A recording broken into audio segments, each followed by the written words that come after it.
before that, which was not on the agenda, I wanted to just put something before the board as for consideration. And most state agencies, ours has not been one of them, have a blessing and a pledge prior to the meeting. And I know the State Department of Education does that. I know other boards do that. We've not been in a position to do that previously. That's not been on the agenda, but I'd like the board to consider having the Lord bless our work and consider our work and guide us in our decision making as we go forth. If everybody is okay with that, I certainly don't want to put anybody in a position where they're uncomfortable, but I would like to at least put that forth for discussion. I think it would be a lovely way to start all of our meetings, asking the Lord to bless our work, and then to respect our country as well by asking the pledge. So I'm open to feedback and thought. I think that's a great idea. I'm on another public body that does that before every meeting, and so far no one has complained. I don't think that I don't think it's a problem, and I'm happy to participate. Thank you. Anybody else have any comments or feedback? I like the idea. Thank you. All for it. Okay. Well, if anybody is, we don't have anybody that opposes that. If we have a volunteer this morning that would like to ask the Lord to bless our work, that would be great. If not, I'll be happy to ask that blessing on our behalf. And then once we have the blessing and the pledge, then we can move forward with our work. Why don't you go ahead and get things started? Okay, happy to. Oh, Lord. Thank you. If you'll bow your heads with me this morning, please. Lord, thank you. Gracious Heavenly Father, we thank you for all of your blessings. We thank you that we are privileged. We're privileged to live in a free country, that we can worship you and glorify you and give you honor and praise for all that you give us, Lord, none of which we deserve. We ask that you would watch over our work as we make decisions on behalf of the boys and girls in Mississippi. We ask that you would be with our school leaders as we continue to navigate these challenging times through the COVID pandemic. And we ask that you would be with their families, Lord, as they too have had struggles and challenges throughout this time. Lord, give us wisdom and discernment as we go forth in making decisions on behalf of the agency, as well as on behalf of the schools and the school leaders and the children. Forgive us, God, when we fail you, when we disappoint you, and when we do things we shouldn't do, and when we don't do the things we should do. Lord, we are at your mercy, and we deserve your punishment, and we ask for your gracious forgiveness, Lord. Protect us as we go about our day, protect our loved ones, and bless this meeting to your glory and to your honor. For it is in Jesus' name I pray. Amen. Okay, I see a flag. I'm glad to see a flag over here in Kimberly's office. And Kimberly, is it okay to call you Kimberly? We're pretty flexible here in calling each other by first names, but if you're okay with that, we'll continue to do that. All right, then if someone would lead us in the pledge, that would be great. Mr. Billings, do you want to do that? I'd be glad to. Right. Salute, pledge. I pledge allegiance to the flag of the United States of America and to the republic for which it stands, one nation, under God, indivisible, with liberty and justice for all. Thank you. Okay, Mr. Billingsley, I am turning the program over to you now for our welcome and what words of wisdom you have to share this morning. Okay, well, I'm happy to welcome everybody to this work session. I'm sorry that we can't all be in the room together because I think that's a lot more valuable for interactive meetings like this. But you know what? We're making the best of the hand that we've been dealt, and I'm proud that we're able to do it. I would like to also welcome Kimberly Remack to the board. We're excited to have her on the board and glad to have a DeSoto County person that can help us understand what's going on up in that part of the state. I'd like to thank Mr. Carden and Mr. Hood. They're both very distinguished visitors that are going to participate in the meeting later on, and I'll leave it up to Dr. Carmen Chira to give a little bit more of a detailed introduction for them when that comes along. But these are men who have worked hard and sacrificed a lot for the state of Mississippi, and I'm glad to have them here sharing their wisdom with us. One reminder that this is a public meeting. This is everything we say, despite whether we have any guests or not attending the meeting, it's going to be recorded and everything is open for public scrutiny. That's the law. And unless we go into executive session, which I don't anticipate we would in a work session like this, that's usually reserved for the formal board meetings, then everything we say is going to be part of the public record. So just remember that as you make your remarks. Finally, I'd like to also thank Dr. Carmen Chira and her staff. This is not an easy undertaking. This takes a lot of work to put together something like this, and it's important. We've got so many members now without very much time on the board that it's important for us to get kind of on the same sheet of music with what's happened on the board so far, the history of the board, and where we all want to go forward. And that's not something that just happens off the cuff. It takes a lot of work and a lot of effort to put together a program like this.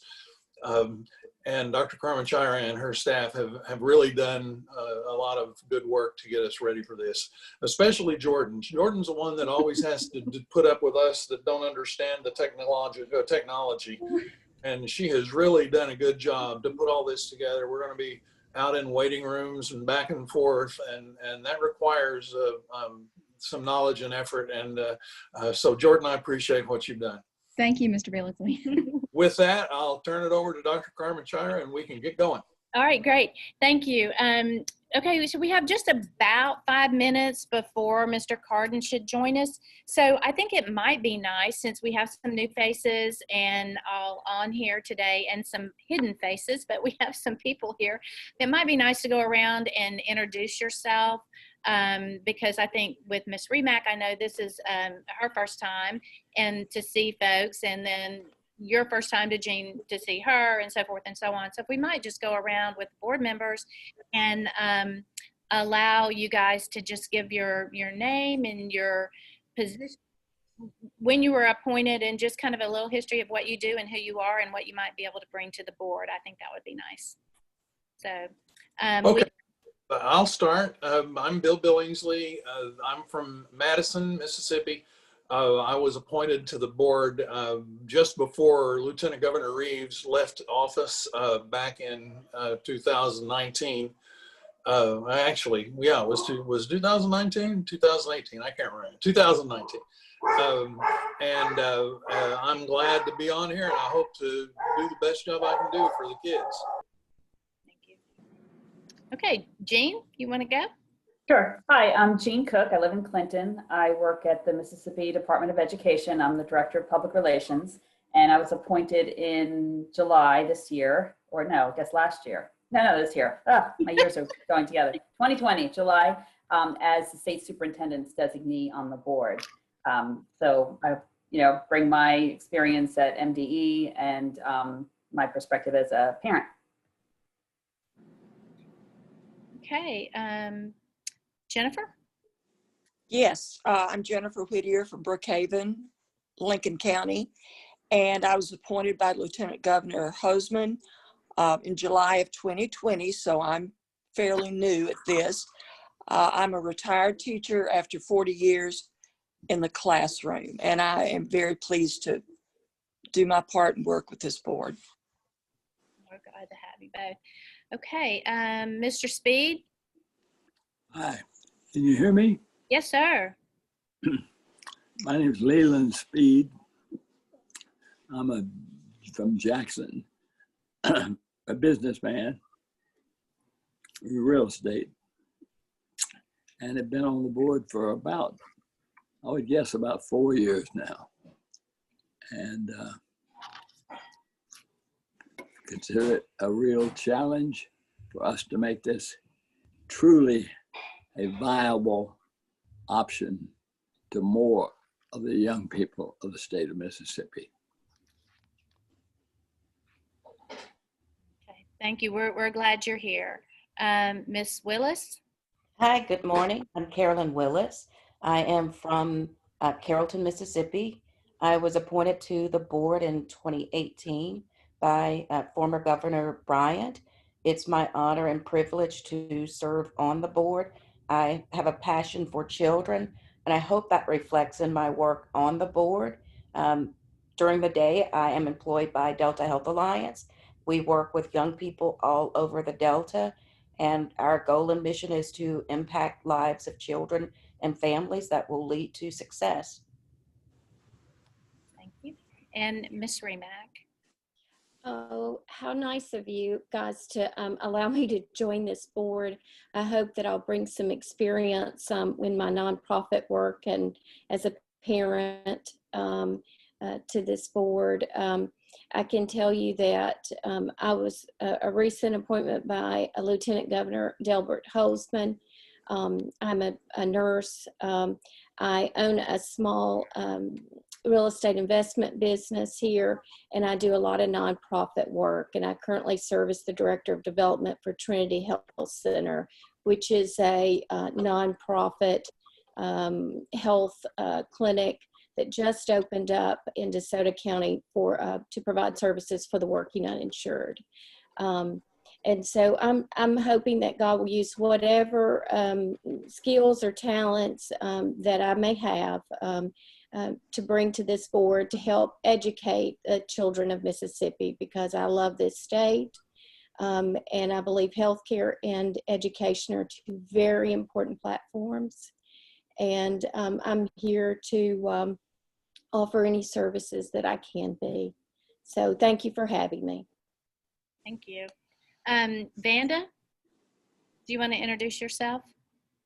Sure. Good morning, everyone. I'm Vanda Brumfield, currently the Director of Schools and Accountability here at MCSAB. So great to be here. I have been here now a little over a year, and each day is a new day with learning experiences. So I'm looking forward to the work session today and to continue to work with you all. And Jordan? Yes, I'm Jordan Harris. I'm the administrative assistant for the MCSAB team, and I've been here for a little over a year. I feel like this is such important work, ensuring really good options for the children of Mississippi. So I'm very excited to be a part of the work and to support in any way that I can. Yeah, so, and I just want to say thank you to all of you. Thank you to the board members who are here to provide support and insight and wisdom into our decision making, into our goal setting, into our progress monitoring, and everything that we do to support the boys and girls. And also to my staff, who is an amazing staff, and I certainly couldn't do it without them both. And then to say thank you to the unique positions that you bring to the board. I think the value and the diversity that we have on the board, it just makes for a better board. We have people with experience in nonprofits and in the classroom and in IHL and in public relations and in business. And I think by bringing those different characteristics and experiences to the board, it just makes for a better, more efficient and more effective board. So thank you for what you do, and thank you for being here and for being willing to support the work. So having said that, I think that I see Mr. Carden has hopped on, and I think we're right on time. It's 9 o'clock. And so if we can let him in, if he's not already let in. He has joined us. Mr. Carden, unmute yourself and show us your face. Well, I'm trying to. Look down on the bottom left-hand side. There's a little video link, and sometimes it's crossed out. You might have to hover over the bottom of your screen to make that happen. Unless you're doing this on an iPad, then the mute button is at the top of the screen. There we go. Oh, there he is. Hey. Welcome. Well, thank you. And Bill, thank you for that technological assistance. I've been doing this now for 9 months and I still don't have the hang of it, you know? It's so nice to see you. I'm so glad that your schedule allowed for you to be able to be a part of this today. So we're delighted to have you. Well, it brings back fond memories, Lisa, of having these morning meetings of the charter. At least you didn't have to find a parking spot. That's true. You're right about that. Yeah. You're exactly right. Yeah. So we're just looking forward to hearing what you have to say and kind of sharing your thoughts on the board and the work of the board, and just any words of wisdom, experience, and thoughts that you can share. Well, thank you, Lisa. As everybody was introducing themselves, it struck that the only two people who are currently on the board who served with me are Leland and Carolyn. And Carolyn and I just barely got to know each other before I went off the board. So it's interesting to me that there's a whole new crop of board members. And so I'm pleased to be able to be with you and share what little background knowledge I may have to share about how we got started and kind of what we were looking at, what our goals were when we got started. Let me just give you just a little bit of my background. I'm a lawyer. I practice at Butler Snow, and I have been practicing law now too many years to want to admit. I know y'all are all thinking I look so young and I couldn't have practiced that long. But I started with Butler Snow in 1998. Prior to that, I was with the firm Crossway Turney in Jackson. And most of my career has been involved in my practice. The common thread in my practice is it usually involves some type of connection with government, either federal or state government, either representing a governmental body or public officials, or representing private clients who have interests before a state regulatory body and sometimes a federal regulatory body. So most of my work over the years has been involved in that area. And I lived in Clinton for 22 years, Gene, I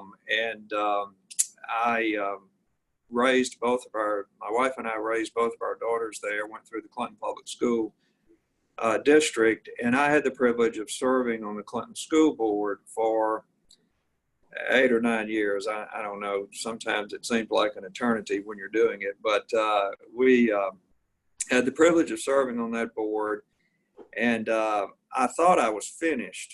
And when I got off of that board, and the timeline's kind of fuzzy here, y'all, but I think I got off somewhere around 210, 211, somewhere in that range. And no sooner had I gotten off that board till I got the call from then Lieutenant Governor Reeves, and he wanted me to serve on the charter board.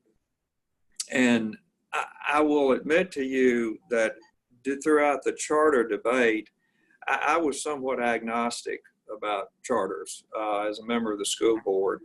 My view generally was that, if it was an option that could work for kids who needed it, then let's do it. But I wasn't out there beating the drums for or against charters. I had enough to fool with on the school board just with the regular activities without getting involved in the politics of what was going on outside of that. And so I accepted my attitude about public service is that unless you have a doggone good reason not to do it, you ought to do it if you're asked to do it. And so I did. And me and several others were the inaugural members of the Charter School Board. We met, our initial meeting was over at IHL, and it was in September of I guess, Lisa, would that have been 2011 or 2012? Probably 2012. I think so, yeah, 2012. And we were convened about the middle of September. And there was a member of the governor's staff there who, you know, convened everything. And she welcomed us to the board, congratulated us, and then said, okay, we're going to turn everything over to y'all. You need to have an RFP out on the streets for charter applicants by the middle of December. So this was, now I understand this was like, let's say September the 15th or 20th. And by December the 1st, we were supposed to have an RFP out for charter applicants. And I mean, we had no guidance or no playbook, nothing to go by. And so, so what was even worse was I was elected chair of the board at the time. And so, you know, that day was not a banner day, y'all. I mean, things started going, at first it sounded really great, and then it started going downhill pretty quickly, you know, by the end of the day. But all kidding aside, the reason we were able to get that RFP out on the street, and I think it was very well done. And the reason we were able to do it, y'all, was because of the quality of the people that were serving on that board with me. I thought that when I was on the Clinton School Board that I really was blessed to be working with a group of people that were second to none. And I did throughout my tenure on the Clinton School Board. But I will tell y'all, I was so impressed with how this board, the inaugural board, came together. It was me, Crystal Cormack. Crystal was from the 1st Congressional District at the time. Karen Elam. Karen was also from the 1st Congressional District. Then we had Chris Wilson from down around Hattiesburg, Laurel area. Benita Coleman Potter, who was school superintendent in Ocean Springs. At the time, it was Dr. Lynn House, who was the interim state superintendent of education. It wasn't long after that Dr. Wright came on board. You know, our state superintendents of education, you would think would be the smartest people in the state. But I always laugh at Dr. Wright and say, you know, you appointed yourself to this position. Why would you do that? You know, and she got wise and then started appointing folks like Gene to it. So we had a great board that came together, y'all.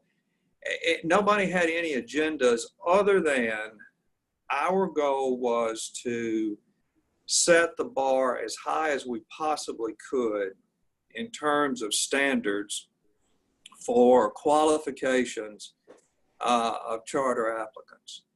And y'all are all familiar with the law now, and you know what the law requires. And our goal was to make sure that whomever we considered and ultimately approved as a charter school, they had to go through a very rigorous process. We weren't going to give charters to every Tom, Dick, and Harry who applied for a charter school.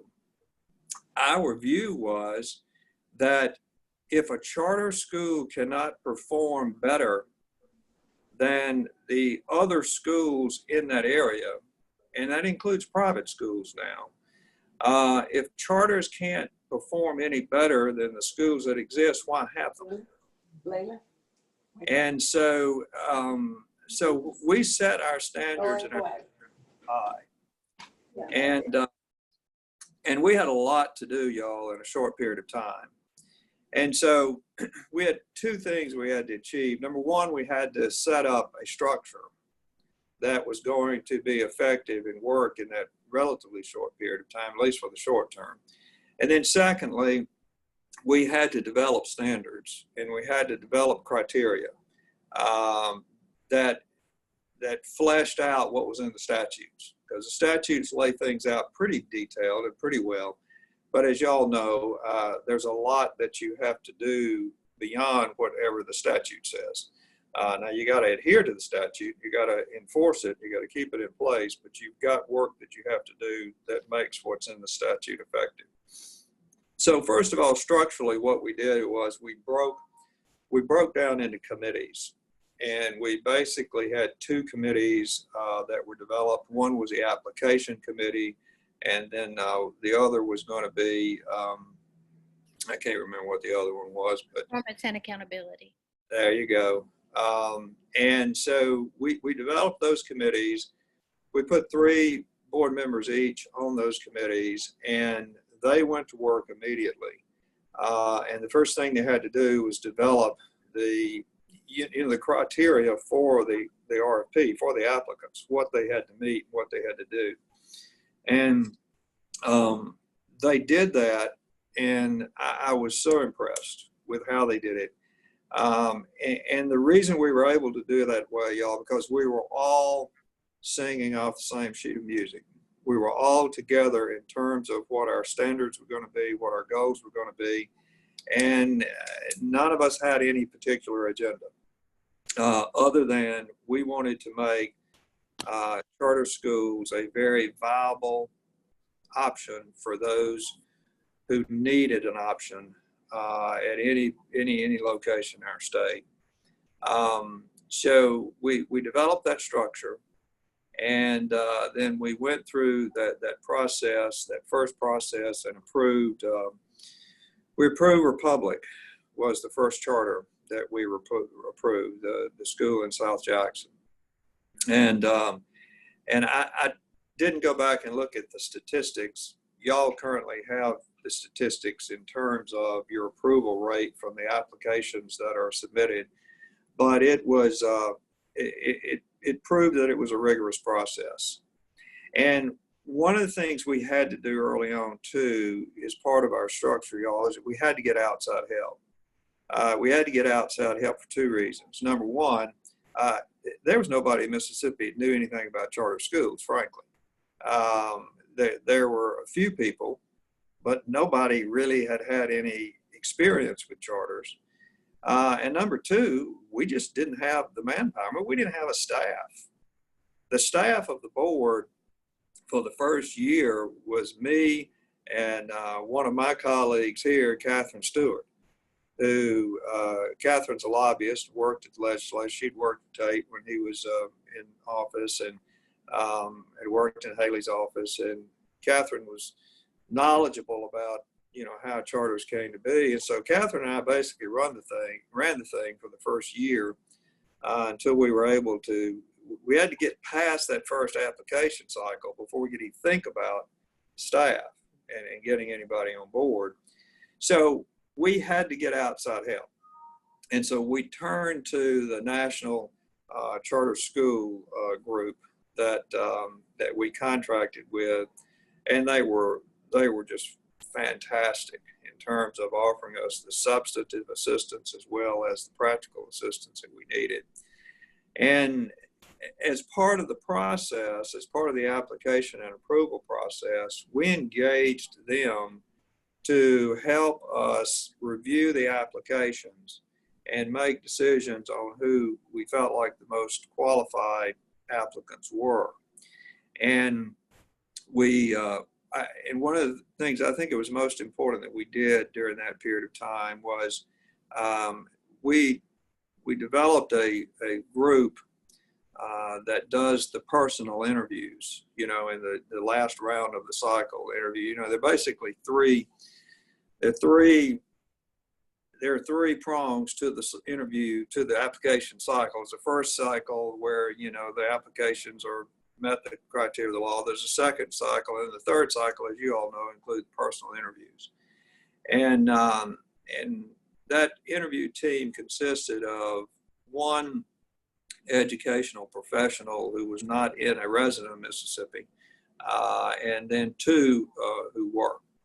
And those personal interviews, they just did a great job of interviewing and working with the applicants.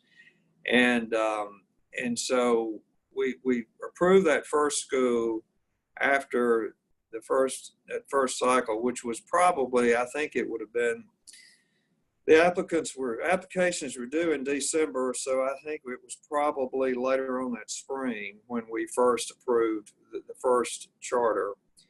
And it wasn't until then, y'all, where we could really kind of start catching our breath.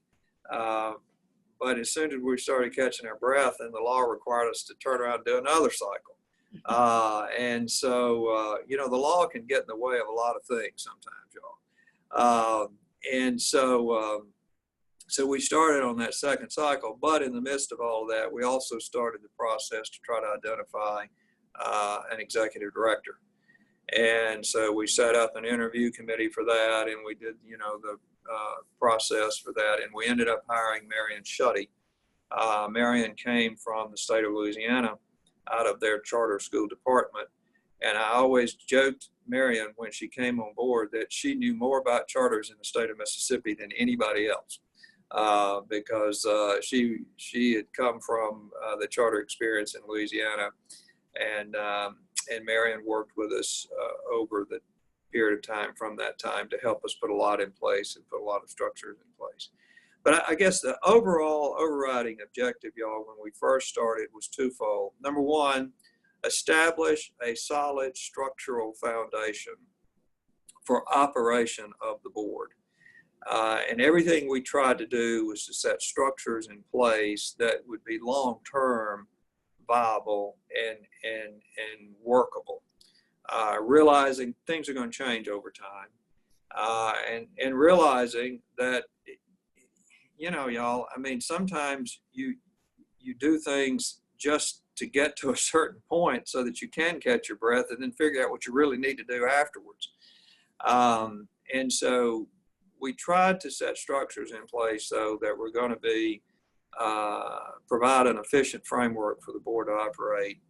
And secondly, we tried to set our standards as high as we possibly could and create as rigorous of a process for not only approval of applicants, but significantly on the back end for assessment and evaluation of the performance of the applicants. Now, during my tenure on the board, I ended up serving as, I was the inaugural chair, and then I was a chair the year after that.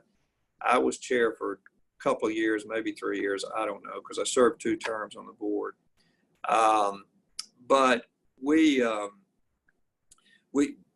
never really got deep into the evaluation process just simply because of the time period that was involved. Because, once we issued the charters, they were 5-year terms.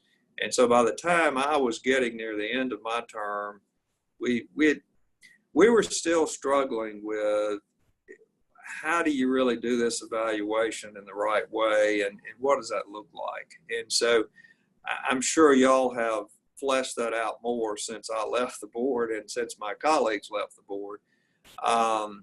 But that's kind of what we were looking at in terms of the evolutionary life of the development of the board.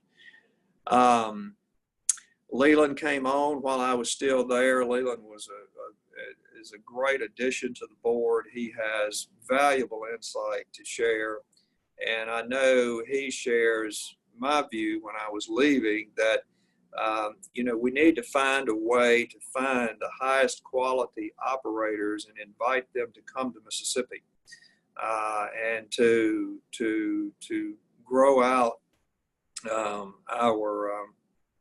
our charter network here, but to grow it out in the right way.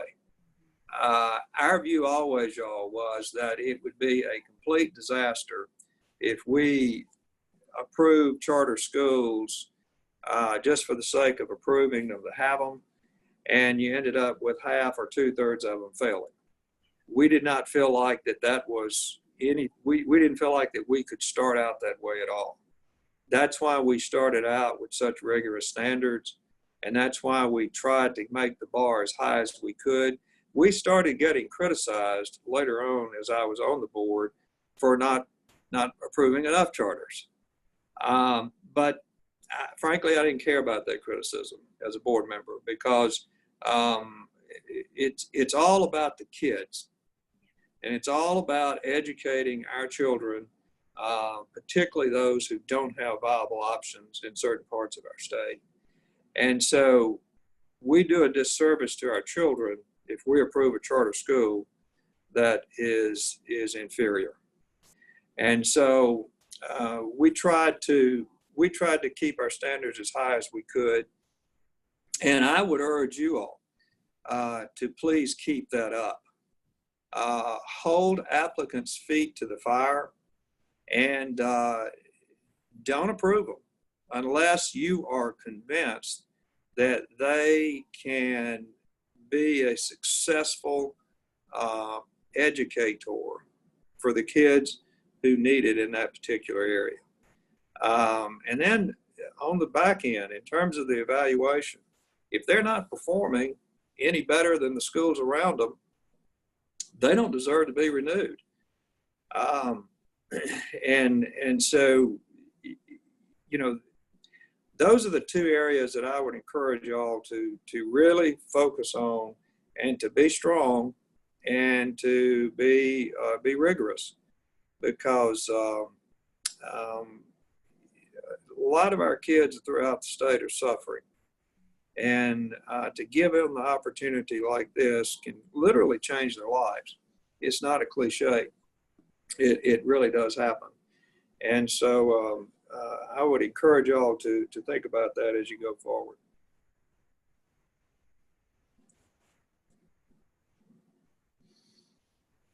Questions? I've said enough. If anybody has any questions of me, I'd be happy to try to answer them or give you my opinion. If you want my opinion on something, I'll give that to you for what it's worth, because y'all are paying you're paying a hefty rate for my services this morning. So. I think it just, I think it's coffee lunch. I do have, Tommy, if you don't mind, if you can kind of set the stage from the time I came on board to and the time prior to that, where the board was without leadership, and kind of how we talked about the place that I landed in. I'm going to go into that more in my presentation and kind of give them a synopsis of where we are and where we are now and where we're headed, but just so they'll know that transitional period where there was not leadership at this level. All I've got to say there is God bless Lisa. Y'all, we had, when we hired Marion Shuddy, our first executive director, as I mentioned to you, Marion came in and she really was who we were looking for at the time, because she really helped us with the fundamentals because of her knowledge of charters. And so she helped us start to develop some of the fundamentals that we needed from a structural standpoint, as I was talking to you about earlier. Marion got a great opportunity, though, to go elsewhere. You know, that's what happens when you get talented people. You have to, they're always subject to make a move on you. And Marion had a great opportunity in Texas, and she took that opportunity. And when she did, we opened the search up for a new executive director. And the process, y'all, we had some candidates that we really, I don't know, we weren't excited about, okay? And so we went through one round of the process and we just weren't really impressed. So we decided to reopen it. And when we reopened it, lo and behold, here comes Lisa. And she applies, and we were so excited when she applied, we couldn't hardly, you know, when you're recruiting someone, you don't want to appear to be too excited. So you don't call her up immediately and go, oh my God, I'm so glad you did this.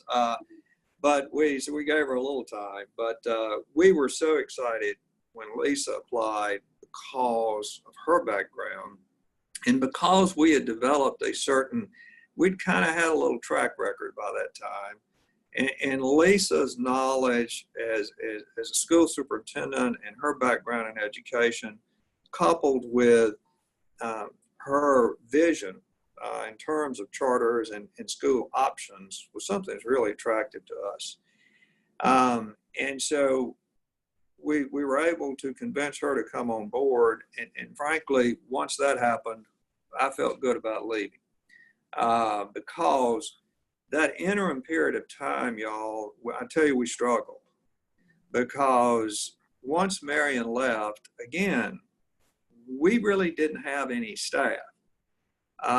We had some part-time staff that were working with us, and you know, all of us have full-time jobs on the board. We don't have time to run the charter board, and so we frankly hobbled along. And for a period probably of about, I don't know, it was at least 6 months or a year, there were just some things that for example, we were so successful in getting that federal grant, thanks in large part to Marion's leadership and her involvement. Well, as soon as we got it, then Marion left, and you know, we didn't really have anybody that was able to keep up with that grant like they should have. We didn't have anybody to really keep up with developing the rules and regs that we needed to develop to implement the statutes and to keep things going and to keep things moving in the direction that they should be going. So as much progress as we were able to make in those first couple of years, things kind of stalled. And when Lisa came on board, there were a lot of things that she was going to need to address and to coordinate and get in place that really should have been done well before she arrived. And so Lisa has been playing catch up, or was playing catch up for a while. Knowing her, I would imagine now she's caught up and probably ahead of the curve. But there were some things that we really needed her to do to get our house in order before we could really then start ginning and turning around and picking up on the progress that we had made initially. Frankly, y'all, we just haven't been able to develop a professional staff and play it out up until that point. And when Lisa came on board is the first opportunity we've had to have someone come and develop a professional staff for the board. And I see Jordan and Amanda on, and so I'm so thrilled to see y'all because I didn't have that. and so there was a catch-up period that Lisa needed to focus on to get the board's house in order. And then beyond that, you can start thinking about the things that really make the board move in the right direction. Okay, thank you for that. Anybody have a question or clarification or comment that they'd like to share with Mr. Carden? Are you going to be able to hang out with us a little this morning? Yeah, I think so. Oh, good. I want you to be able to hang out for the presentation if you can. And Tom Hood's going to transition next, and then we'll have a little break here and there, and everybody can run get coffee or do what they need to do. So comments from anybody, Mr. Speed, Ms. Willis, anybody that's been on the board or wants to share some thoughts or follow up to what Mr. Carden shared? All I will say is that we all owe Mr. Carden a big debt of thanks for all the hard work that he did, and I will never complain again about having to do anything that you asked me to do. He worked hard, and he's the one that essentially got this whole thing started. So yes, thank you. Well, and Bill, you're very kind to say that, and I appreciate that. Let me just emphasize to y'all, though, that my colleagues who were on that board with me They all were just outstanding, and they all put in untold hours of their personal time to make things happen. And it was a total team effort.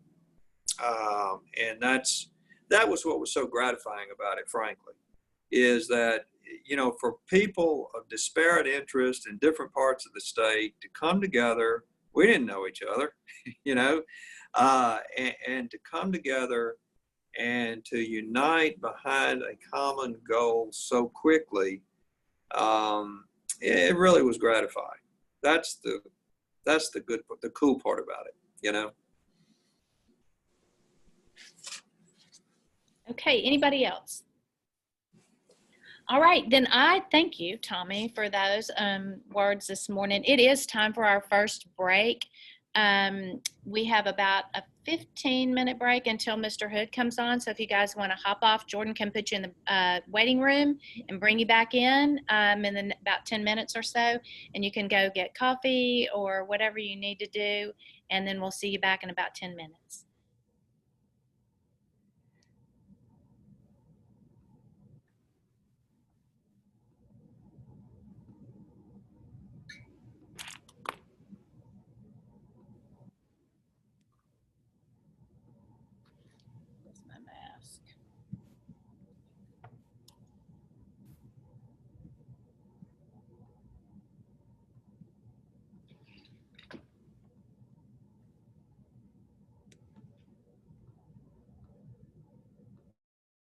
On my computer this morning. Well, you had some weird things the last time.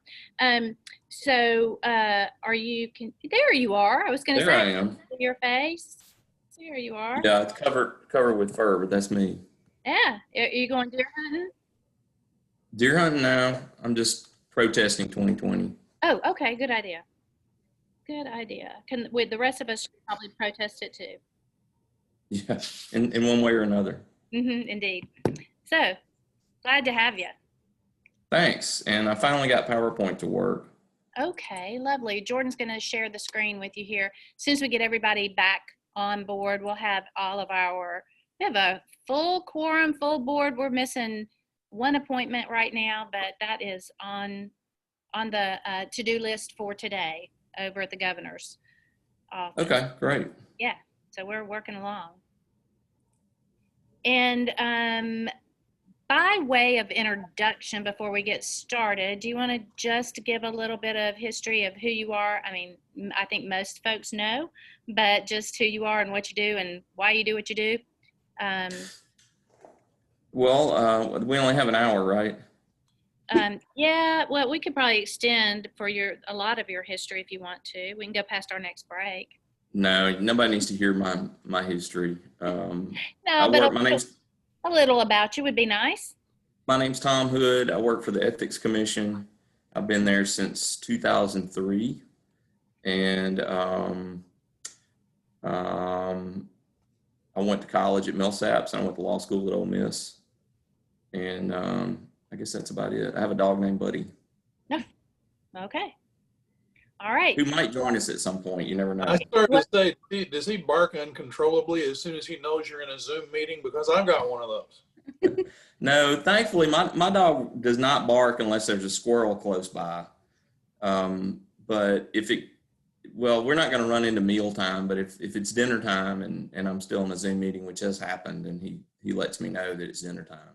Yeah, Mr. Billingsley's telling the truth now. His dogs will get excited if he's on a Zoom meeting. They might just want to join. So we just roll through all these little technology issues that we have and sound issues and whatever happens. It is 2020, so we're just rolling with the punches here. But so on behalf of the authorizer, thank you for joining us today. We've had a good meeting so far, and we're looking forward to hearing from you and sharing your expertise and a little bit about what the board's responsibilities are with respect to the things such as the Ethics Law, Open Meeting Act, the Statement of Economic Interest, and things like that. So. Okay, good. Well, I'm planning to cover all of that, and if anybody has any questions, obviously if you got questions about the subject matter in the PowerPoint, then stop me and ask me. And if you have questions about anything else that's related to what we do, I'll be glad to answer those too. Okay, well, let's go ahead and get started then. Before we start, can you do one thing real quickly? I know that at times I get confused about the different ethics organizations in the state. We've got the Ethics Commission, and then we've got ethics committees in the legislature. Can you kind of give us where the boundaries are on all that? Yes, both houses of the legislature have an ethics committee now. And fortunately, they don't have to do very much because one of the reasons they exist is to look into ethics complaints on legislators that we receive. And I'll talk about that complaint process in a little bit. But one example of that, it's a little unusual in that the law says if we get a complaint on a legislator, it follows the normal process, but when we send it to the legislator for a response, we also have to send it to the appropriate committee. So they do that. I'm not sure what else they do. The House has some more detailed rules on that they adopted about 6 years ago. And then lots of organizations have ethics committees. I mean, the Mississippi Bar has a committee on ethics that deals with rules of professional responsibility. I know the State Department of Education has I know I'm going to mess up the name, but I think it's Educator Code of Conduct or Educator Code of Ethics. Mm-hmm. So you're nodding. Yeah, Did I get that halfway Mississippi right? Educator Code of Ethics. Mm-hmm. Okay. Sometimes we get questions about that because people think that goes to us, but we don't have any jurisdiction over that. That's something that MDE controls that only applies to educators. Yeah, there are a number of different ethics type authorities depending on what sort of organization you're in. We're the only folks that deal with the ethics in government law, which is primarily what I'm going to talk about today. Okay, so let's get started on that. And again, please feel free to interrupt at any point. So here's what we do. We handle the ethics in government law. We have three main functions there: the statements of economic interest.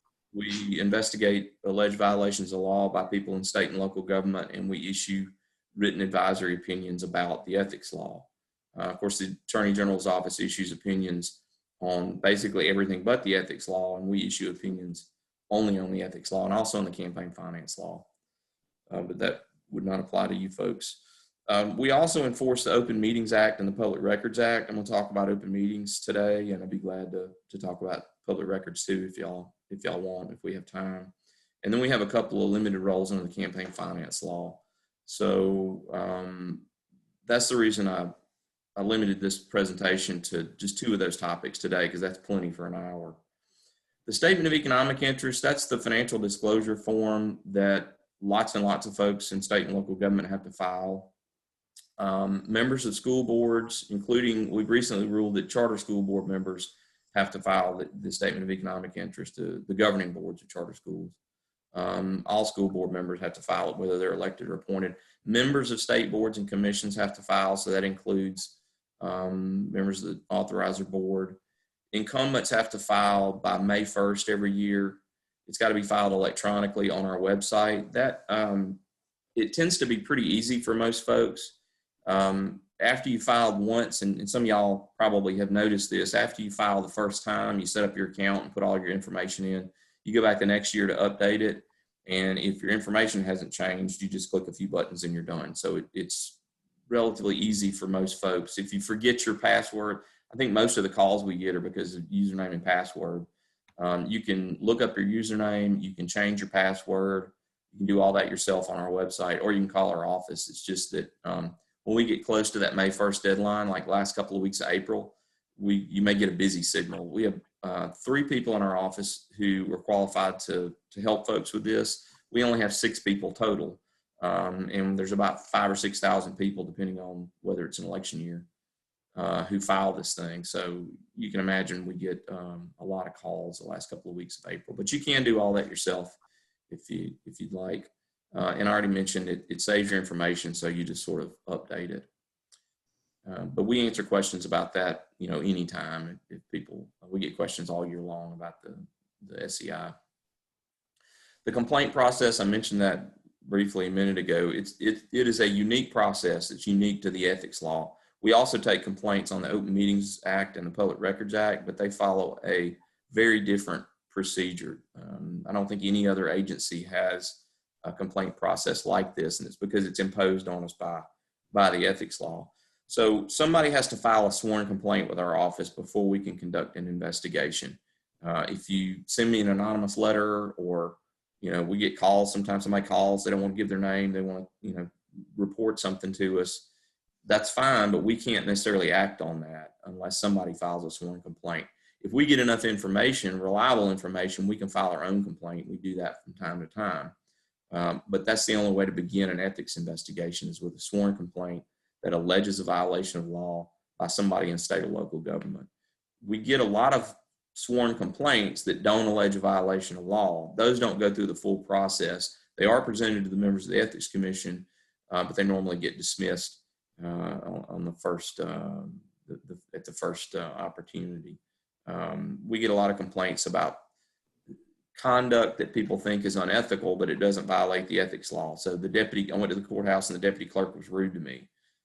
People file a complaint like that. We can't do anything about that. It's not a violation of the ethics law. So that there's no investigation done there. It just gets dismissed.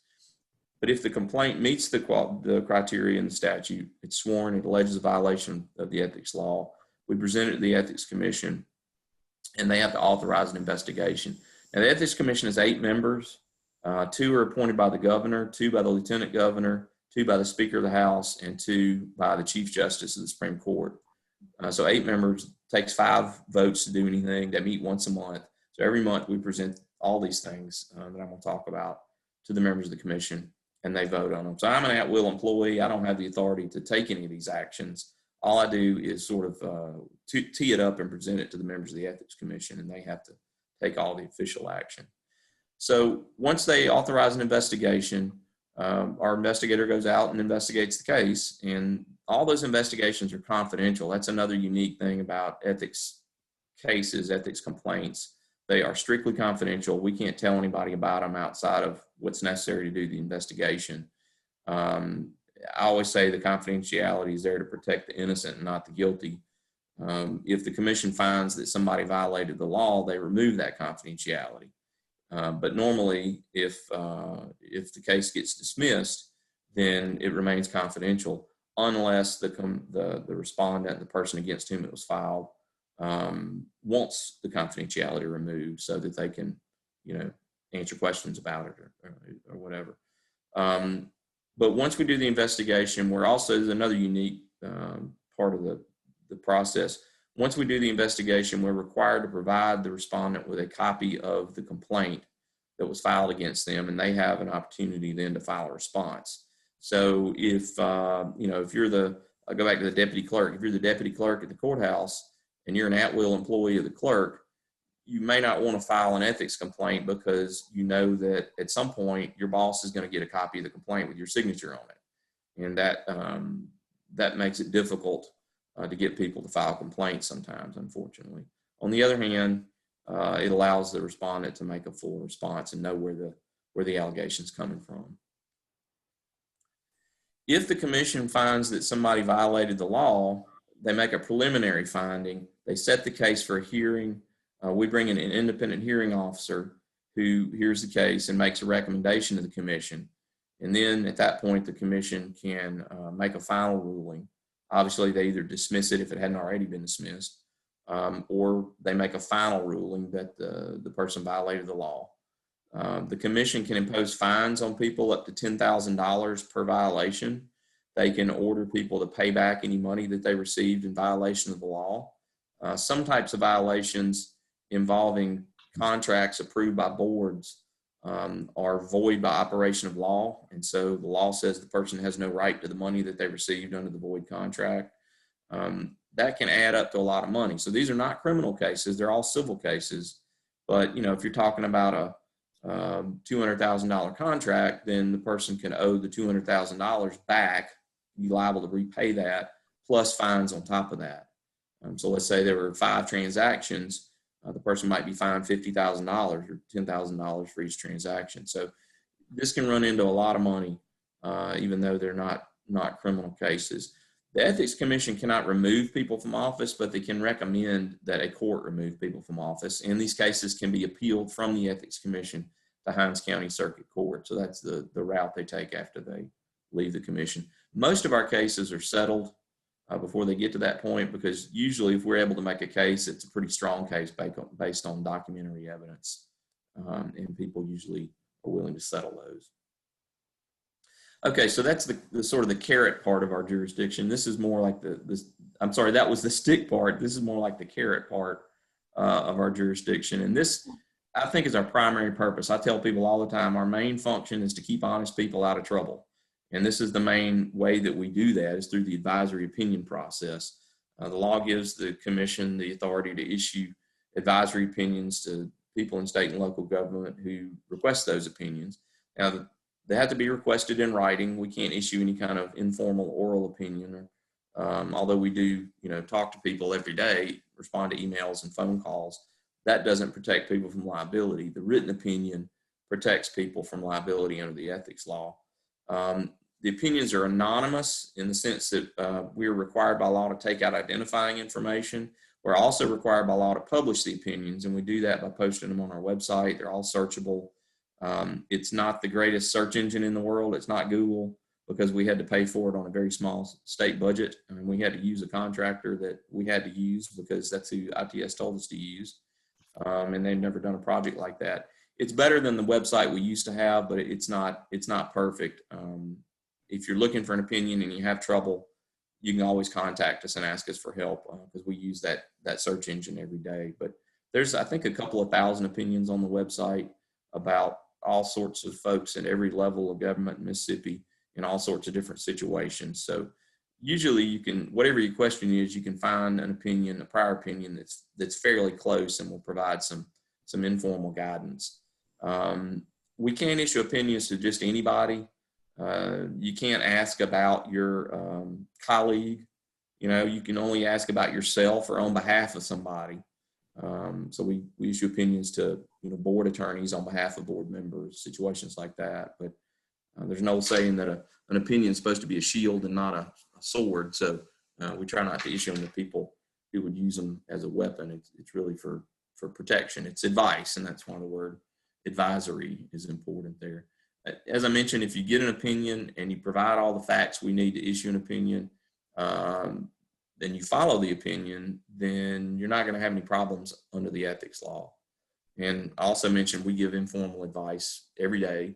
There's nothing wrong with that. In fact, we like to talk to people before they request an opinion, so that we get all the facts, all the necessary facts lined up. It makes the opinion process go much easier. Our job, again, on the staff is to take these requests, draft a response, make a recommendation to the members of the Ethics Commission, and then they vote on those at their monthly meetings. So that's how that process works. All right, so let's talk about the substance of the ethics law. Those are the sort of the tools that we have to administer and enforce the ethics law. Let's talk about the substance of it, and this is really the most important part. There are 8 prohibitions in the ethics law, 8 separate prohibitions. We're going to talk about some of them in detail. Some of these don't come up very often, and they're not necessary to go into detail. This one's very important for anybody who is a member of the legislature or a member of any sort of public board or commission like the Charter School Authorized Board. There are special or extra rules or restrictions that apply to board members that don't apply to other people. So, for instance, sometimes I speak to school board members a lot, and I give them some examples of this, and they say, well, how come the superintendent can do that? And the answer is, superintendent's not a member of the board. So this particular set of rules only applies to board members. We'll cover that in some detail. You can't use your office in government to get a monetary benefit for yourself, your relative, or your business. We'll also cover that. The rest of these apply to everybody in state and local government. You can't contract with the governmental entity that you work for. We'll talk about that some. You can't buy goods and services from your own entity other than utilities. So if you're a city employee, you can buy electricity or water from the city because that's a public utility. You can't buy bonds directly from your own board. If you're a board that issues bonds, you folks don't have to worry about that. And it really never, it's never come up. I don't think we've ever had a case on that because there's an exception for that. And there are exceptions to several of these restrictions. Some do not have exceptions. We'll talk about that comparison in a minute too. Provision I call insider lobbying. You can't, like, if I come to you and say, I'll give you $1,000 if you will influence the Charter School Authorizer Board to approve my nonprofit for a charter. That would also be called bribery, and most people know that you can't do that. And so even though this is not criminal law, there is some overlap here. We don't need to cover that in detail either. Everybody knows that that's a no-no. Post-government employment is important for everybody to understand. There are some rules that apply to everybody after you leave government. We'll talk about that as well. And then a provision I call insider information. This one doesn't come up that often either, particularly with the kind of work that you all do. But basically it says if you get information through your government position and that information is not public, not known to the public, and you share it with somebody, even though it's not public information, if they make money off the information, you could be liable. You could be liable if you make money. So it's really applicable to any kind of non-public information that has some sort of economic value. The moral of that story is, if it's not public information, keep it to yourself. Okay, here's the first and most important provision that applies to members of public boards and commissions. It's in the state constitution. It's been in there since 1890. And it says if you're a member of a public board or the legislature, you cannot have any interest, direct or indirect interest, in any contract with the government that is funded or otherwise authorized by your board during your term of office or within a year after you leave office. So this provision applies during your term of office, and it also applies for a year after you leave office, whether that's the end of your term or you resign early or whatever. After you leave office, this provision will continue for a year. So let's talk about what this means. It looks pretty simple, but the application of it gets complicated. Here's some things the Supreme Court has said about Section 109. It only applies, as I said, to members of boards in the legislature. There has to be some sort of contract, but it does not have to be a formal written contract. So for instance, lots and lots of folks, most people in government who are government employees, do not have a written contract with the government. I think maybe football coaches do, and that's about it. Teachers have formal contracts, but for the most part, most people are either at-will employees of a governmental body or they are civil servants in a civil service system, like the state system. Even those at-will oral contracts of employment are contracts for purposes of this law. Any kind of transaction, if you buy something, if you buy office supplies, if you buy service like insurance, any kind of transaction like that where money changes hands is going to involve at least a bare bones contract. So all of those kind of transactions are going to be covered by this part of the law. Another thing that confuses people about this, and I had a conversation with a couple of people about this just last week. They think, you know, whether they're in the legislature or on a board or on a commission, people make the mistake of thinking, well, if I don't vote on it, then it'll be okay. And that's true with the next part of the law we're going to talk about, but it's not true with this part of the law, because the violation occurs when the board takes an action. So even if an individual member doesn't participate, he or she could still be in violation of the law. So let's say you own an office supply store, and Lisa doesn't know that you own the office supply store. So she goes down to the office supply store and buys a box of paper, and she brings that back. You guys probably don't approve transactions, but because it goes through DFA. But think about a local board, like a board of aldermen or a school board. Somebody in the executive part of that entity will bring that bill in front of the board, and they'll have to vote to pay it. Let's say you miss the meeting and you're not even there when the board approves that payment to your business. You're still in violation of this part of the law. even though you didn't even know about it, because this part of the law only requires that the board take action and that you have an interest in the action.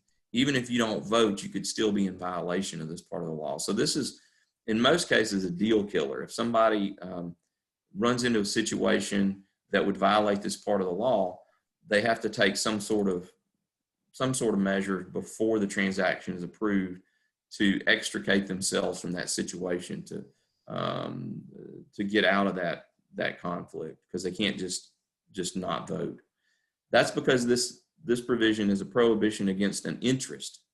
It says you can't have something. There are two basic kinds of rules in the ethics law. You can't have something or you can't do something. This is, you can't have something. You can't have an interest in a contract that's authorized by your board. Probably a better example for you all is if one of you was an employee of a nonprofit that is going to operate a charter school. That would be a deal killer. That nonprofit probably could not get a charter from your board, assuming you as an employee had an interest in it. That's not always the case, but usually an employee of any organization is going to have an interest in their employer's contracts, because most employers take all the money that comes into the business and put it in the bank and pay their bills, and payroll is one of the things they pay. So that usually gives an employee an interest in their employer's contracts or transactions. And again, that prohibition continues until the person's been out of office for a year. One kind of tripwire there is that if you run into a problem here, you can't necessarily fix it by resigning from the board, because this prohibition will continue for a year after you leave office. So let's say you're an employee of a charter school operator, you get appointed to the authorizer board and you realize, oh, this is going to be a problem, and you resign.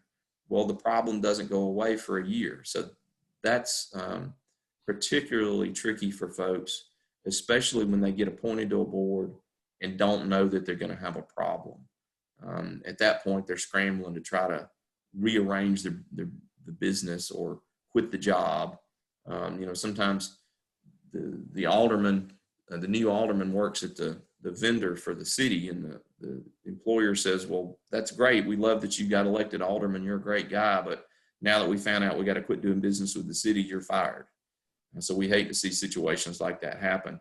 We try to inform people of these issues before they go on whatever the board is, so that they can deal with it, or at least make an informed decision. Okay, so that was all kind of academic. Let's look at some real world examples. This is an opinion about charter schools that we issued earlier this year. This opinion is actually going to be reconsidered. We were just asked to reconsider this opinion. And so the commission will probably take this up in January. That doesn't necessarily mean the opinion is going to change. I have a feeling it probably won't. But sometimes we're asked to reconsider opinions, and this is one of those. This was, I think, the first. We've issued two opinions this year on, involving charter schools, and this was either the first or second. I can't remember, but this one's the second one. Okay, thanks, Lisa. This one, yeah, I remember that now, because this one's a little more pointed. The first one was more general. This one's a little more pointed. We were asked, for one thing, whether a charter school governing board could do business with the employer of one of the board members. I think this may have been an insurance agency. It was, okay. So insurance is just one of many examples of business that governmental boards do that can create a problem. This is an example of the principle I was talking about just a minute ago. Under Section 109, the employee of the business is presumed to have an interest in transactions between the school and the employer. And that kind of interest is prohibited under Section 109. There's also a statutory parallel to, you see that cited here, Section 25.4.105 parentheses 2. Subsection 2 reads almost exactly the same as Section 109. There's a historical reason for that that's kind of interesting, but I won't take up your time talking about that. But those are parallel provisions. There's another subsection that we'll talk about later, subsection 3A, that has a similar prohibition. All of those prohibitions applied here. And so unless this person were to come back and show us somehow that they did not have an interest in this particular transaction, even though they're the employee of the vendor, then this ruling would probably stay the same. There are circumstances where a person may not have an interest in a particular transaction. One of the best examples I can think of is we've issued a couple of opinions to people in the real estate business. I remember one in particular was a mayor who was a real estate agent, but the mayor was not the broker. The mayor was an agent, and the mayor only got paid for the sales that he or she made directly. The agent did not get paid anything for other people's sales and did not get any salary from the real estate agency. They literally just ate what they killed, like a lot of salespeople do. And so the Ethics Commission found that under those circumstances, that mayor did not have a prohibited interest in a sale conducted by someone else in the same agency. And that's because they were not going to receive any benefit out of that sale directly or indirectly. The salary payments is usually considered an indirect interest. So the board pays the money to your employer. The employer puts it in the bank, as the scenario I mentioned a minute ago. They pay their bills out of it, and one of those bills is payroll. So that money is moving from the governmental entity to a private entity and then back into a board member's pocket. That's an indirect interest in that transaction. Whenever that circle of money is severed, then maybe the person does not have an interest in that particular transaction. So there's a lot of factors we have to look at there. For instance, even if the money is not going to your salary, is it propping up the business? Is this such an important or such a large transaction or set of transactions that the business would go under, or they would have to eliminate your job if they lost that book of business? That would give you an interest in the business because your job's dependent on it, even though you're not getting paid directly out of it. So those are the kind of factors we have to look at in situations like this. And in this situation in particular, again, this person was an employee of the vendor. The board can't do business with that vendor as long as that employee is on that board, unless there are some special circumstances to demonstrate that that employee does not have an interest in that transaction. Here's an opinion that we issued a few years ago, and I say an opinion. This is a summary of an opinion, just to fit on the slide. This demonstrates the importance of spouses. The Supreme Court has said that essentially if a board member can't do it, their spouse can't do it, because we all have an indirect interest in our spouse's income and our spouse's employment. And that's not necessarily because the two people are married, it's because the economic relationship that arises out of the marriage. So when people live together, share income, share expenses, they have a common financial interest. You could say the same thing about a person's business partner, right? They are financially joined at the hip, just like the two married people are financially joined at the hip. So we have to look at the common financial interest when we're looking at Section 109 issues. And that is sort of a black and white rule when you're looking at spouses. So in this case, the school board member's spouse was employed by a company that contracted to provide substitute teachers. So this was a school district that does not hire substitute teachers directly. They contract with a company, sort of like a temp agency, to provide substitute teachers. And I think if I remember correctly, we've issued 2 or 3 like this. I think this was the one where the spouse was not even working in that same district. So, maybe I'm employed or I'm on the school board in one county, and we contract with this company, and my school board contracts with this company, but my wife doesn't work in my district. She works for that company, but she works in another county. I think that was the case here. We said that doesn't matter because it's the same company. So again, the principle is the school board's contracting with this company, paying money to this company. The company is putting that money in the bank and they're paying their employees, and one of the employees is the spouse of one of these board members. So that's what I call a circle of money. The money's coming back into the board member's household. That's a problem. Again, unless there's some special circumstances to sort of sever the flow of money, then that's going to be a problem. And so the school board member's spouse would have to go find another job, or the school board would have to terminate the contract. There has to be some severance of this economic relationship here. every once in a while, somebody will ask me, what if they get a divorce? Yeah, that might fix it too, but we don't encourage that. Lisa, were you about to ask a No, just question? have a question. This is applicable to our governing boards. Just Yes. confirming that it, okay. I just want to put that Yes. out there, that this particular opinion is applicable to our governing boards that serve our charters. Yeah, if we jump back to the previous opinion, what we did in this opinion and the other one we issued this year on charter schools was to basically say we're going to treat them just like non-charter public school boards. All the same rules apply.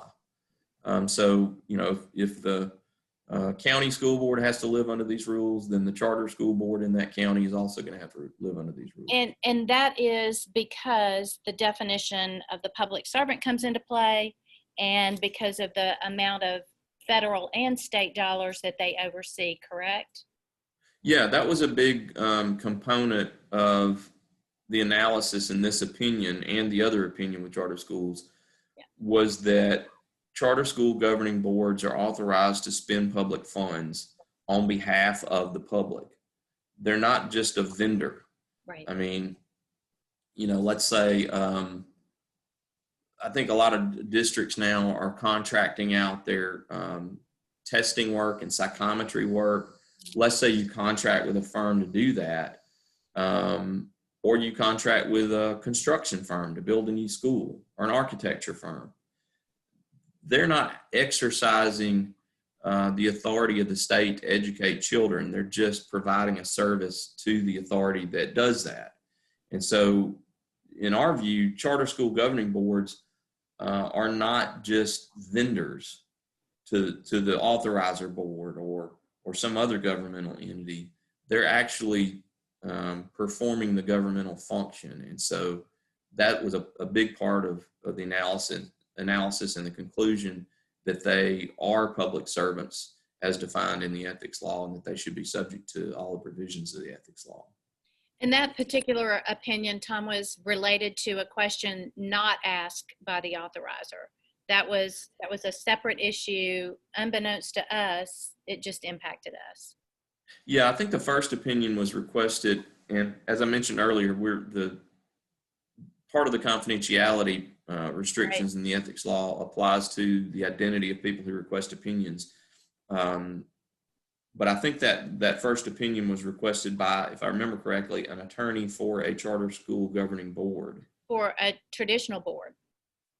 Okay, a non-charter public school board. That's right, because one of the questions there was whether a person could serve on the non-charter board and the charter board in the same location. That's correct. Yeah, and so that's why the non-charter public school board attorney was asking that question. That's right. And so before we could answer that question, we had to determine whether a charter school governing board member was even subject to the ethics law. Some people are not. That question comes up not infrequently, because you have somebody who is not clearly subject to the ethics law, and you have to analyze whether or not they come under that definition of public servant. So for instance, one of the terms in that's a statutory definition. I don't have a slide on it. I can't quote the whole thing, but it's basically elected officials, appointed officials, government employees. And one of the terms used, I think at the end of the definition, is agent of the government. Mm-hmm. And so we have to consider from time to time whether somebody's an agent. So for instance, we've said, most local board attorneys for most school boards and boards of aldermen, boards of supervisors, most of them around the state are not employees of those governmental entities. Most of them are independent contractors. The board just hires a lawyer to be their lawyer. But we've determined that a board attorney who's serving as sort of the general counsel for a board is an agent for that board. So therefore they come under that definition and they are subject to the ethics law, as opposed to somebody the board hires for one particular task. Like my dad was a school board attorney for 46 years. And I remember one of the things he did before he retired from that was they had to sue a roofer. Somebody put a roof on the school and the roof failed and they wouldn't honor the warranty. So they hired a guy out of Jackson who specialized in roofing lawsuits, construction lawsuits, to handle that. So that guy was probably not a public servant of that school district, because he was just a one-off contractor, as opposed to the guy who showed up to all the board meetings. So those are some of the distinctions that we have to make. And that's similar to the distinction we made here with these charter school governing board members. Again, this is up for reconsideration. I don't anticipate the Ethics Commission changing their opinion on this. It could always be litigated. You know, if you get an opinion from us, it protects you, but it doesn't force you to do anything. We can't enforce our opinions. The way that plays out is if you get an opinion from us and you don't follow it, and this happens from time to time, you get an opinion, you don't follow it, somebody files a complaint against you, we go do an investigation. And then it goes through the process, the complaint process I described earlier. But it's not like we can just reach out and penalize somebody because they chose not to follow our advice in our advisory opinion. It just means they're out on the limb by themselves and they don't have any protection.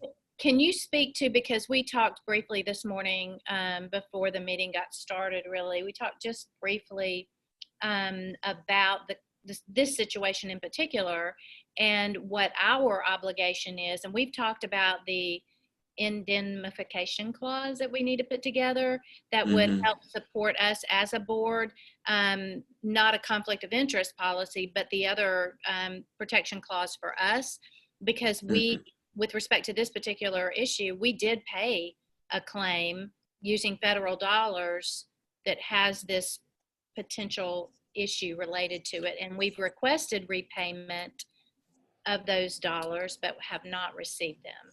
So can you kind of walk us through what our next steps might be?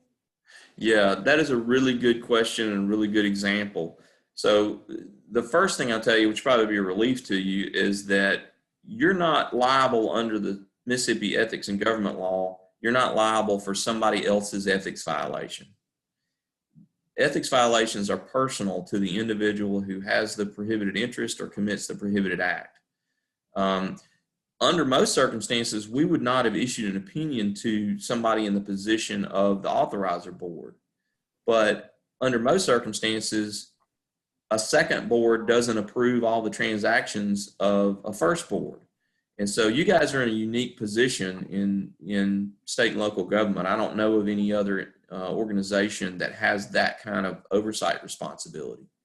And so it was clear to me, and I think clear to the commission members, that you guys needed some guidance, and we owed y'all some guidance on this. Now, the commission could have just issued an opinion or sent y'all a letter even that just said, you don't have any skin in this game. You're not going to be liable under the ethics law, so we don't think we need to issue you an opinion. And you might have breathed a sigh of relief and moved on, but you would have been lacking guidance there, I think. So I think an official opinion is much better. Now, that's the good news. That's under state law. When you're talking about federal money, that's a different ballgame. Right. And I am not an expert on that. But I do know that the federal government has very long arms and that they will reach out and snatch you up if you have done something that they think is not kosher with regard to federal law or federal grant requirements. So the federal money you're talking about, what's the process for receiving that money? Is it an appropriation? Is it a grant? Where does it come from? This money is through a grant, and then this school in particular is a sub-grant recipient. They submit claims to us. We approve those claims, and then in this case, based on the opinion and the current situation, we believe that it was an unallowable expenditure. So we've asked for reimbursement based on that particular, all the circumstances around it. We've asked for the reimbursement, and then we've also, in our request for reimbursement, noted the statutory regulation from the Code of Federal Regulations that says if there's an unallowable expenditure, the state entity has the obligation to recoup those dollars. And so we've made sure that they're aware of that, with respect to this particular situation. So we feel like we've done our due diligence in terms of sending out the letter, requesting the repayment based on the statutory regulations from the federal perspective. And then we feel like we're in a position as well not to approve any more claims going forward under the federal claims request until this one is paid back. Yeah, it sounds like you've done everything you can do and everything you're required to do. I'm glad to hear you talk about citing the CFR, that y'all have looked at federal regulations for what the requirements are. There can also be provisions in individual grants, and you have to look at each one, and y'all probably already done that. There are a couple things. Sometimes they'll have their own conflict of interest provisions in the grant. It's written in. Right. And so that has to be abided by and accounted for. Sometimes there'll be a reference to some federal level conflict of interest provision. Like if the money's coming from U.S. Department of Education, they might reference, it is, okay. So they might reference back to CFR. Mm-hmm. They might reference a CFR citation to a Department of Education regulation about conflict of interest in grants. So you have to follow that trail. And then sometimes they'll reference state statute. There might be a blanket provision in the grant that says grant recipients have to follow all state statutes. I think I've even seen one that says that it doesn't cite like Mississippi law, but it said specifically you have to follow state conflict of interest provisions. Okay. And so those are all stumbling blocks, so to speak, for grant recipients. And I think you all are really wise to try to make sure that you're complying as best you can with all of those. Indemnification is a good idea. You need to put somehow or another, and y'all have good counsel, and I'm sure you're getting good advice on this, and I'm not trying to really give advice so much as just kind of, tell you my perspective.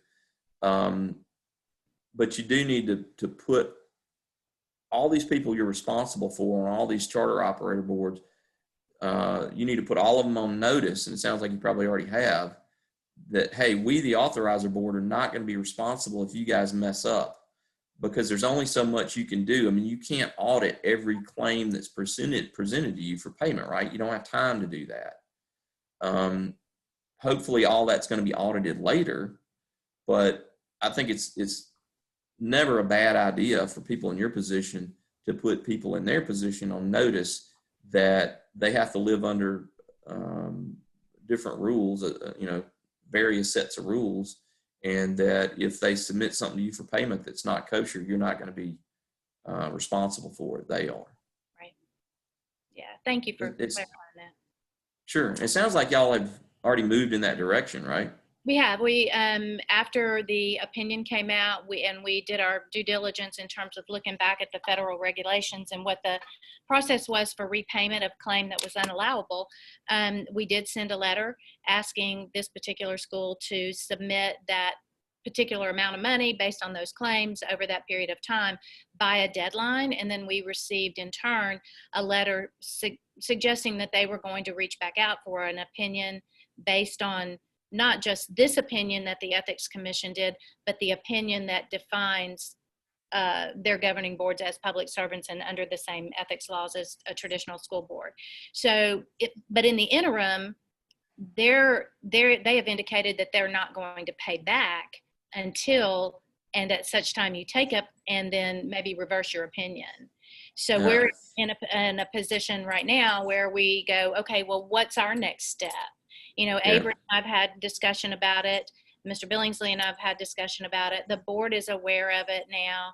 They know this kind of limbo position that we're in right now. So do we just stop and say, okay, we can't, approve any more claims going forward until we get repayment of these dollars? Or do we turn it over to the state auditor? Or do we, where do we go from here? And I think that's where we are at this point. Like, what's our next step so that we're not in trouble? So that we don't continue approving claims when we've got this outstanding monies that need to come back to the authorizer.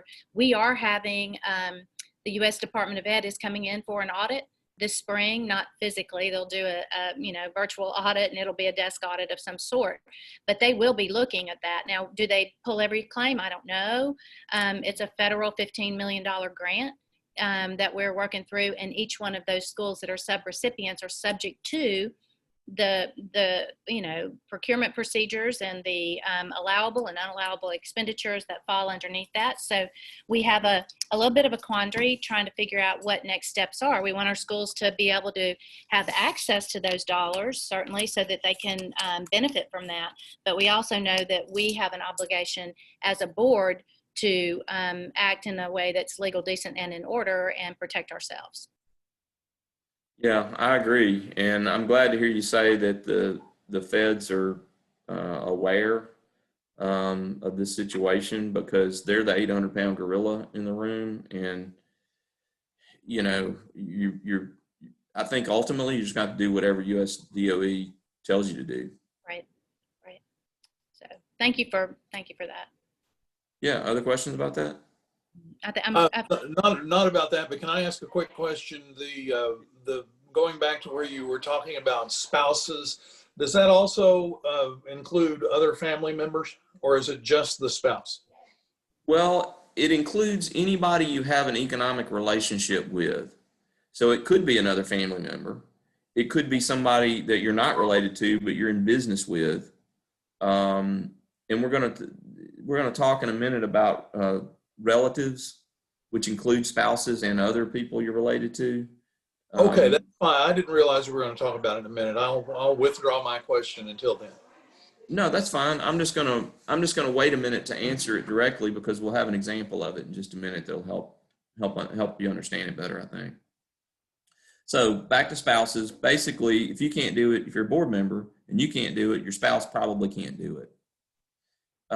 Here's another example with a spouse and a spouse's employment. This was, I don't remember if this was a school board or what type of board this was, but the principle is the same. This board cannot contract with a firm that employs the spouse of a board member. And an institution governed by the board. This was a board that had different facilities. An institution governed by the board may not contract with the spouse. A member of the public board has an indirect interest in their spouse's employment. So very similar to the previous example. This is just a little more indirect, because there's a bigger organization with various facilities, which is sort of similar to what you folks are dealing with. Okay, so now we're going to come to talking about relatives directly. If you're a public servant, that's that definition we were talking about earlier. That's everybody that's subject to the ethics law: state, local, elected officials, appointed officials, employees. If you're a public servant, you can't use your position in government to obtain a pecuniary or monetary benefit for yourself, your relatives, or a business with which you're associated. So you can't use your position to get a monetary benefit for yourself, your relative, or business with which you're associated. So let's talk about what those terms mean and what this statute, what kind of restrictions this statute imposes. First, let's talk about what it doesn't mean or doesn't do. It doesn't require that anybody misuse their position. So a lot of people think you have to do something unethical to violate the ethics law, and that anything that's deemed unethical is a violation of the ethics law. But neither one of those things is true. There are a lot of things that are unethical that don't violate the ethics and government law. And there are a lot of things that aren't unethical, or wouldn't be unethical to most people, that would violate the ethics law. So it's very mechanical or mathematical. If the elements add up, there's a violation. You don't have to be doing anything wrong to violate the ethics law. To avoid a violation of this part of the law, you can recuse yourself from the action. So for a board member, that's pretty easy to describe. It means you get up and leave the meeting before that matter comes up, and you're essentially absent for that part of the meeting. You don't vote on it, you don't deliberate it, you don't talk to anybody about it outside the meeting. You're completely hands off on that matter. And we'll come to some examples of that in a minute.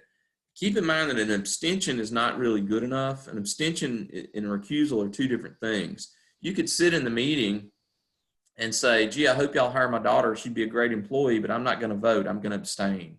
You're still using your position by debating the matter, by using your position on the board to speak at the meeting. And so that's not a full recusal. You're still participating in the matter. When a person does recuse themselves, and you all may have occasion to do this at some point, you need to remember not only the process that you get up and leave the room before it comes up, you don't come back into the meeting until it's over, remember not just the process, but also remember to memorialize the process by correctly describing it in the minutes. The minutes need to accurately reflect that the person got up and left the room and didn't come back until it was over. Because if we get a complaint and we go do an investigation, the first thing we're going to look at is the minutes. And if the minutes are wrong, then that's a problem, because it's a big presumption to overcome. Also keep in mind that recusal fixes this one problem under section 105, subsection 1. It does not prevent other violations. So remember earlier I was talking about board member problems, and people think, well, if I just don't vote, it'll be okay. It fixes this one problem, but not all the other ones. So it's not a cure-all. That's the main thing to remember about recusal. So coming to your question about relatives, if you can't use your position to benefit your relative, who does that include? It's your spouse, your child, parents, siblings, and some of your in-laws, but not all of your in-laws. The reason for that is, well, we went to the legislature years ago and asked them to expand the list. It used to be shorter. And we had a very specific list. And when the bill got passed, it was essentially like this. This is not a direct quote, but it says your relatives, your spouse, your child, your parent, your siblings, and anybody who's married to any of those people. So the spouse of your sister is your brother-in-law, but the sibling of your spouse, the brother of your spouse, is also your brother-in-law. One's your relative, the first one's your relative, the second one's not. So that gets confusing. There's a Supreme Court case prior to that amendment that says stepchildren are not children, but then the statute gets amended to say that the spouse of your parent, which is your step-parent, is your relative. So your step-parent's your relative, your stepchild is not your relative. Your brother-in-law or sister-in-law may or may not be your relative, depending on whether they're your sibling spouse or your spouse's sibling. So this definition can get really confusing, but at least it's not very long, and it's a fairly manageable list of people you can't vote to benefit. Now, this gets a little more complicated when we talk about businesses, and that's the next thing. But before we leave that, here's an example of relatives. So this is a new school board member. Somebody, you apply this to any kind of board, state or local. Somebody has recently become a member of the board, and their relative, in this case a sibling, is an employee of that board, already an employee of that board. What happens? Well, we have to look at two things, and this is more to your point about relatives and financial connections. And does Section 109 apply only to your spouse? It depends on the economic situation. There are really two questions here. One is, are these two people, the board member and the employee, financially independent from each other? That's where the Supreme Court said spouses are not financially independent because they live together, share expenses, share income. So we've had to answer a few questions in the modern world about people who live as spouses but are not legally married. They might as well be married for purposes of Section 109 because they're not financially independent. We even answered a question once about two sisters who lived together. They were roommates. They were what people of prior generations would call old maids, and they lived together. Because they were roommates, they had a financial connection. It wasn't because they were sisters. It was because they lived together. So those are two separate issues. Do they have a financial connection? That's question number one. And second, are they relatives? And so here, the answer to the first question was no. This guy on the school board and his brother, or this woman and sister, I don't remember what the gender was, these siblings were financially independent. They didn't live together. They weren't co-signed on a loan at the bank. They didn't own a farm together or a business together. They were totally independent. Well, that clears the first hurdle. In that case, they do not have a common financial interest under Section 109 and subsection 2. Then, because they're relatives, specifically siblings, the board member has to understand that he or she cannot vote on anything that puts money in the sibling's pocket. That's the short way of putting it. You can't vote on something or participate in something that puts money in your relative's pocket. So that was the advice to this person. Yes, your brother or sister can keep their job in the school district, but you, the board member, can't vote on anything that benefits your brother or sister. Now, what is a business with which you're associated? You're starting to see the importance of these statutory definitions. It's a business with which you, the public servant, or your relative, and this is where it piggybacks onto the last definition and begins to get complicated and kind of widespread. If you or your relative meet any of these 4 criteria, then it's a business with which you're associated: position, ownership, income, or control. So if you or your relative has any of these positions in the business, you own 10% or more of the business, you receive $2,500 more annual income, or you exercise control. So if, let's say I've got similar to the last example, I'm on the school board. I've got a grown son. He and I are financially independent. He doesn't owe me any money. I don't owe him any money. We don't own a business together. We don't live together. He's got a job, and he works for a company that installs bleachers. Can I vote to contract with that company? The answer is no, and it's because of this one word right here, employee. He's an employee of that company. Therefore, I can't use my position to benefit that company, even though it won't benefit him. Let's say he's an hourly minimum wage employee, turning bolts, putting up the bleachers. I still can't vote to hire that company or pay a claim to that company simply because my relative is their employee. But you see, so that's a pretty broad restriction, but you see it's relatively easy to get around. You just don't vote on it, you recuse yourself from it. It's not a deal killer like a Section 109 violation, like the charter board member who works for the insurance company. That's a deal killer. If it's the charter board member's brother who works for the insurance company, then he can just recuse himself and there's no violation, assuming they're financially independent. So that's an important distinction, and this is an important definition to keep in mind. How are we doing it? We're getting close on time here, aren't we, Lisa? We are, and that's okay, Tom. I was just going to say we are flexible today. So we had a little agenda, and we can work through it. And if my presentation takes place during an open meeting, it's fine. I don't have anything, that needs to be an executive session or anything. So I think this is really important. And if the board is willing and flexible, I can do my presentation during the open board meeting, which starts at 1 o'clock, and I can do it during my report time. Okay. Well, I'm going to try to speed through this, but please interrupt if you have questions, because the main reason that I'm running a little behind is because we've had a conversation, but the conversation is much more valuable than me just going through the slides. So please interrupt if you have any questions you want to talk about any of this, but I'll kind of start wrapping this up a little. Contractor prohibition. This is similar to some of the other stuff we've talked about, except this applies to everybody in government, board members and non-board members.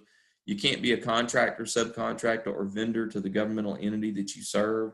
Governmental entity is the state, the county, city, some other political subdivision like a school district or a charter school would be a governmental entity. So you can't be a contractor, subcontractor, or vendor to that same governmental entity you serve. You can't have what's defined as a material financial interest in a business that's a contractor, subcontractor, or vendor. So, anybody who's a part-time public servant, member of a public board, probably got a day job unless they're independently wealthy or retired, and even then they can have some source of income. So lots of people in government have private sources of income. If it's a significant level of ownership or income, then it rises to this level of material financial interest, it's a definition similar to business with which you're associated. It's a little more complex, and there's a higher threshold. So in the previous definition, it was $2,500 annual income. Here it's $5,000 annual income. There's also a sliding scale based on your level of ownership, if any. But that's just another threshold of financial interest in the law. Here's an example. And this is, I think, a pretty good example for some of the stuff that you all deal with, because there's a nonprofit involved here. The term business is also defined in the ethics law, and it would include a nonprofit receiving government funds. So any kind of grant recipient is going to be a business if it's a government grant, even if it's a federal grant, state grant, whatever. If it's government money from any kind of government, then the nonprofit is automatically a business. So here, this person was the executive director of a nonprofit. The nonprofit was, under the facts in this opinion, a subcontractor to a state board. And this person, the executive director of the nonprofit, was being appointed to the state board. And so the question becomes, pretty in the simplest form, can this person who's an employee of a business that's a subcontractor to the state board be a member of that state board? Under those circumstances, the answer is no. Now, the reason I say it's the simplest answer is because obviously, based on our prior discussions, you could analyze this under Section 109. In this particular opinion, there were some facts that made that difficult to analyze. And so the most straightforward way to answer the question was under subsection 3A.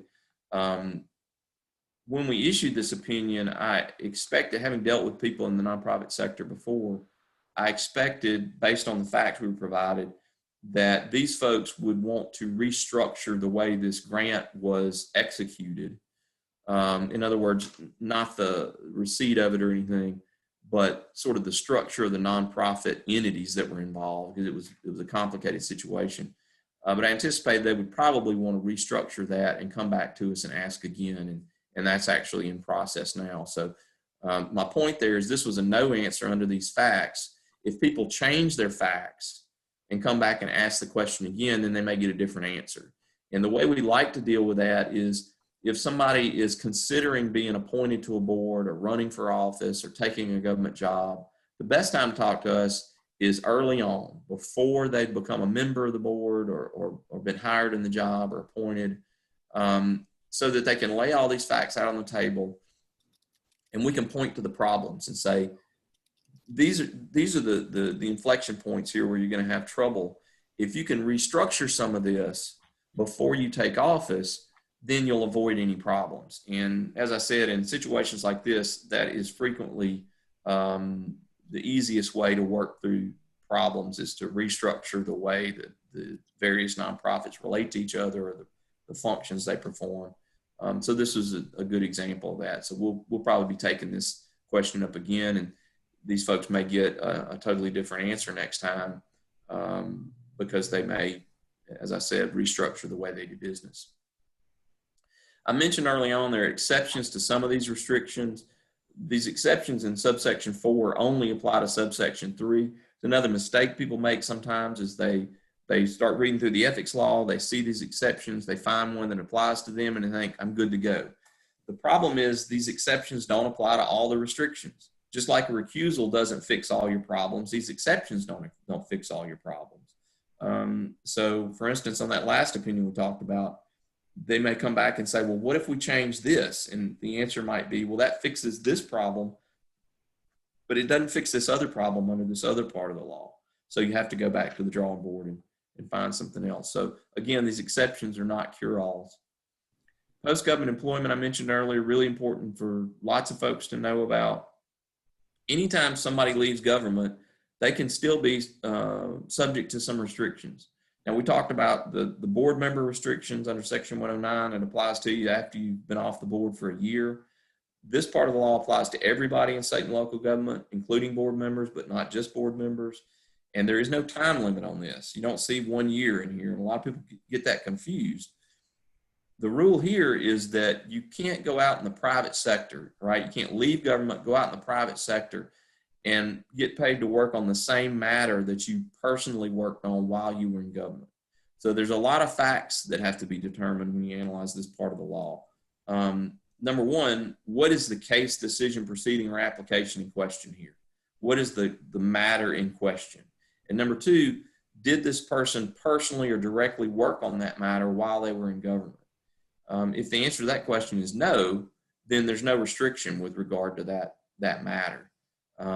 If the answer is yes, then they can probably still go to work for that vendor or that contractor or whatever that entity is, but they can't work on that particular contract or license or whatever the matter was that they were involved in while they were in government. This is not all that likely to come up with you all, but it certainly could come up with a charter. That would probably be the most obvious example. If you issue a charter, then you probably can't leave the Charter School Authorizer Board and go to work for that operator, at least not at that school. So this would apply, again, not only to authorizer board members, but anybody who works for the authorizer board. Here's an example. Former state employee can accept a position with a vendor to the agency. So they're going to work for the vendor. The law doesn't prohibit that. They just can't work on any matter that they were personally involved in while they work for the government. So if they were not personally or directly involved in a particular matter, then they can work on that matter for the vendor. Another example, former public servant, state employee, local employee, either way, they're not prohibited from working or from contracting directly with their former governmental employer. So the way that the commission interprets this is you can't go to work for a business after you leave government and work on the same matter you worked on while you were in government. But you can retire or leave for whatever reason and come back and contract directly with your former employer. So this happens a lot. Let's say somebody in Lisa's position retires and you put them on contract for some period of time to sort of advise the new director, to help them work on, pay them on an hourly basis to help the new staff with some transitional issues. That happens a lot. That's perfectly fine.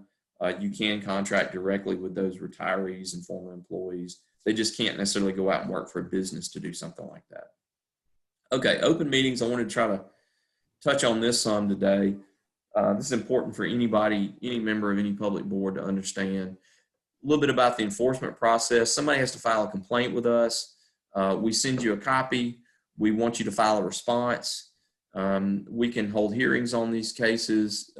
Most cases don't require hearing. In most cases, we get the complaint, we get the response, and we have enough information to make a preliminary determination that either a violation probably occurred or the complaint should be dismissed. And once the commission votes on that, then that finding goes out to the parties. If we make a preliminary finding that a board violated the law, then they have an opportunity to object to that and request a hearing. And it would go through an administrative hearing process, can then be appealed to the local chancery court. There are consequences for violating the Open Meetings Act. The Ethics Commission can impose fines on board members, $500 for first offense, $1,000 for second and subsequent offense. They have done that a few times, not terribly often. People don't usually get fined for making, just an honest mistake, especially if it's in the rush in the middle of a board meeting. But repeated offenses, particularly egregious offenses, people have been fined for instances like that. So what are the basics of the Open Meetings Act? Meetings of public boards have to be open to the public. The only way to close a meeting is through the executive session process, which is very specific, and you can only do it for certain reasons, which are listed in the statute. The other two main requirements are you have to provide notice of your meetings one way or another, and you have to keep minutes of your meetings. Social gatherings are not meetings unless you talk about official business. So the basic definition of a meeting is a gathering of a quorum one way or another where the members discuss a matter under their authority. So you can all get together for lunch as long as you don't talk about authorizer board business. It doesn't become a meeting until you discuss official business. By the same token, if two members do not constitute a quorum and the two members talk about board business, that's not a meeting. That's not a violation because they've not involved a quorum. Another point of confusion for some folks is the Open Meetings Act allows a board to go into executive session, but it never requires a board to go into executive session. You might be required by some other law to go into executive session, but not under the Open Meetings Act. It just allows you to go in executive session under a certain limited set of circumstances. So what is a meeting? I gave you a little preview of that. Here's the most recent definition and most specific definition by the Supreme Court. This was a case where you had a 6-member board. It took 4 members to make a quorum. This is a city board. The mayor had 3 come to his office in the morning and 3 come in the afternoon. So they never had a quorum in the same room at the same time. They did it that way to avoid the Open Meetings Act, or I would say to circumvent the Open Meetings Act. That's the word the Supreme Court uses. And they thought that was okay. The complaint came to us. We said, we don't think that's okay because you're still gathering 6 people. And they're all talking about city business. You're just doing it at 2 separate times, but you're still involving a quorum and you're talking about a matter under your authority. We think that's a meeting. They appealed it. The local chancery judge agreed with us. They appealed it to the Supreme Court, and the Supreme Court agreed with us and said that when you split a quorum into separate groups to discuss the same matter of government business with the same person, that's still a deliberation of a quorum, and that qualifies as a meeting. So you don't get to avoid the Open Meetings Act by simply splitting up your conversation. We've had a number of similar cases since then, and they've gone in both directions. We had one, I think it was the same city, or maybe it was the same county, the Board of Supervisors. I think it was the same city. And all 6 of the members had talked to the mayor about the same matter of city business. It looked just like this one. So we said, that's a violation. And they came back and clarified the facts and said, well, we didn't tell you the sequence correctly. The mayor reached out to 3 of the members and then stopped. The other 3 came up to him at 3 public events separately and asked him about the same thing. It was some controversial matter. And we said, well, that's different because there was no intent. It was what's called an impromptu meeting. So even though all 6 of them talked with the mayor, it wasn't a meeting. So there's a distinction there. And that was, again, with the same board. This one obviously went all the way to the Supreme Court, whereas the other case under different facts was dismissed. Another point here that's important to remember, just because you don't call it a meeting doesn't mean it's not a meeting. A retreat is a meeting. The Supreme Court said that many years ago. This board, I felt sorry for them. They did everything right. They had a retreat. They did everything right. They invited the public. They invited the media. The TV cameras were there. They forgot to post notice that it was a special meeting. And so that was a violation just because it was a special call meeting and they forgot to post the notice in City Hall. They did not get fined, but we couldn't say that that was legal because they did skip a step. A retreat is basically a meeting where they've agreed ahead of time that they're not going to take action. They're just going to talk. A work session is the same thing, and they're both meetings. Just because you don't vote doesn't mean it's not a meeting. If there's a deliberation, a discussion of board business, that's a meeting. Supreme Court has said you got to treat it like any other meeting. The other point here is committees. This board is a separate issue. This board had a committee, I think it was a budget committee. It was a committee of the Board of Aldermen. I think it was made up entirely of aldermen, but the committee was not a quorum of the Board of Aldermen. Well, the Open Meetings Act says that a public body is all the things we know, a board, commission, et cetera, or committee thereof.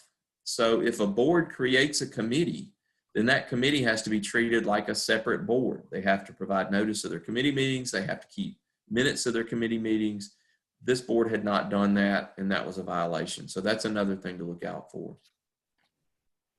What about email? This is really important for board members and staff to know about. You can't take action through email. A board cannot vote through email, but a board can violate the Open Meetings Act via email. This was the first of 2 or 3 cases we had on email. And this one was pretty easy. The facts were pretty simple. The executive director of this board sent an email to all the board members about an agenda item. That was fine. Email is a great way to communicate. And I'll use y'all as an example, or I'll use myself as an example, very similar. If Lisa needs to tell y'all something or send an agenda out to you or something, that's fine for her to email it to you. I do that with our commission members. Now we're having Zoom meetings only, and we have electronic agendas, and everything's emailed to them. That is not a problem.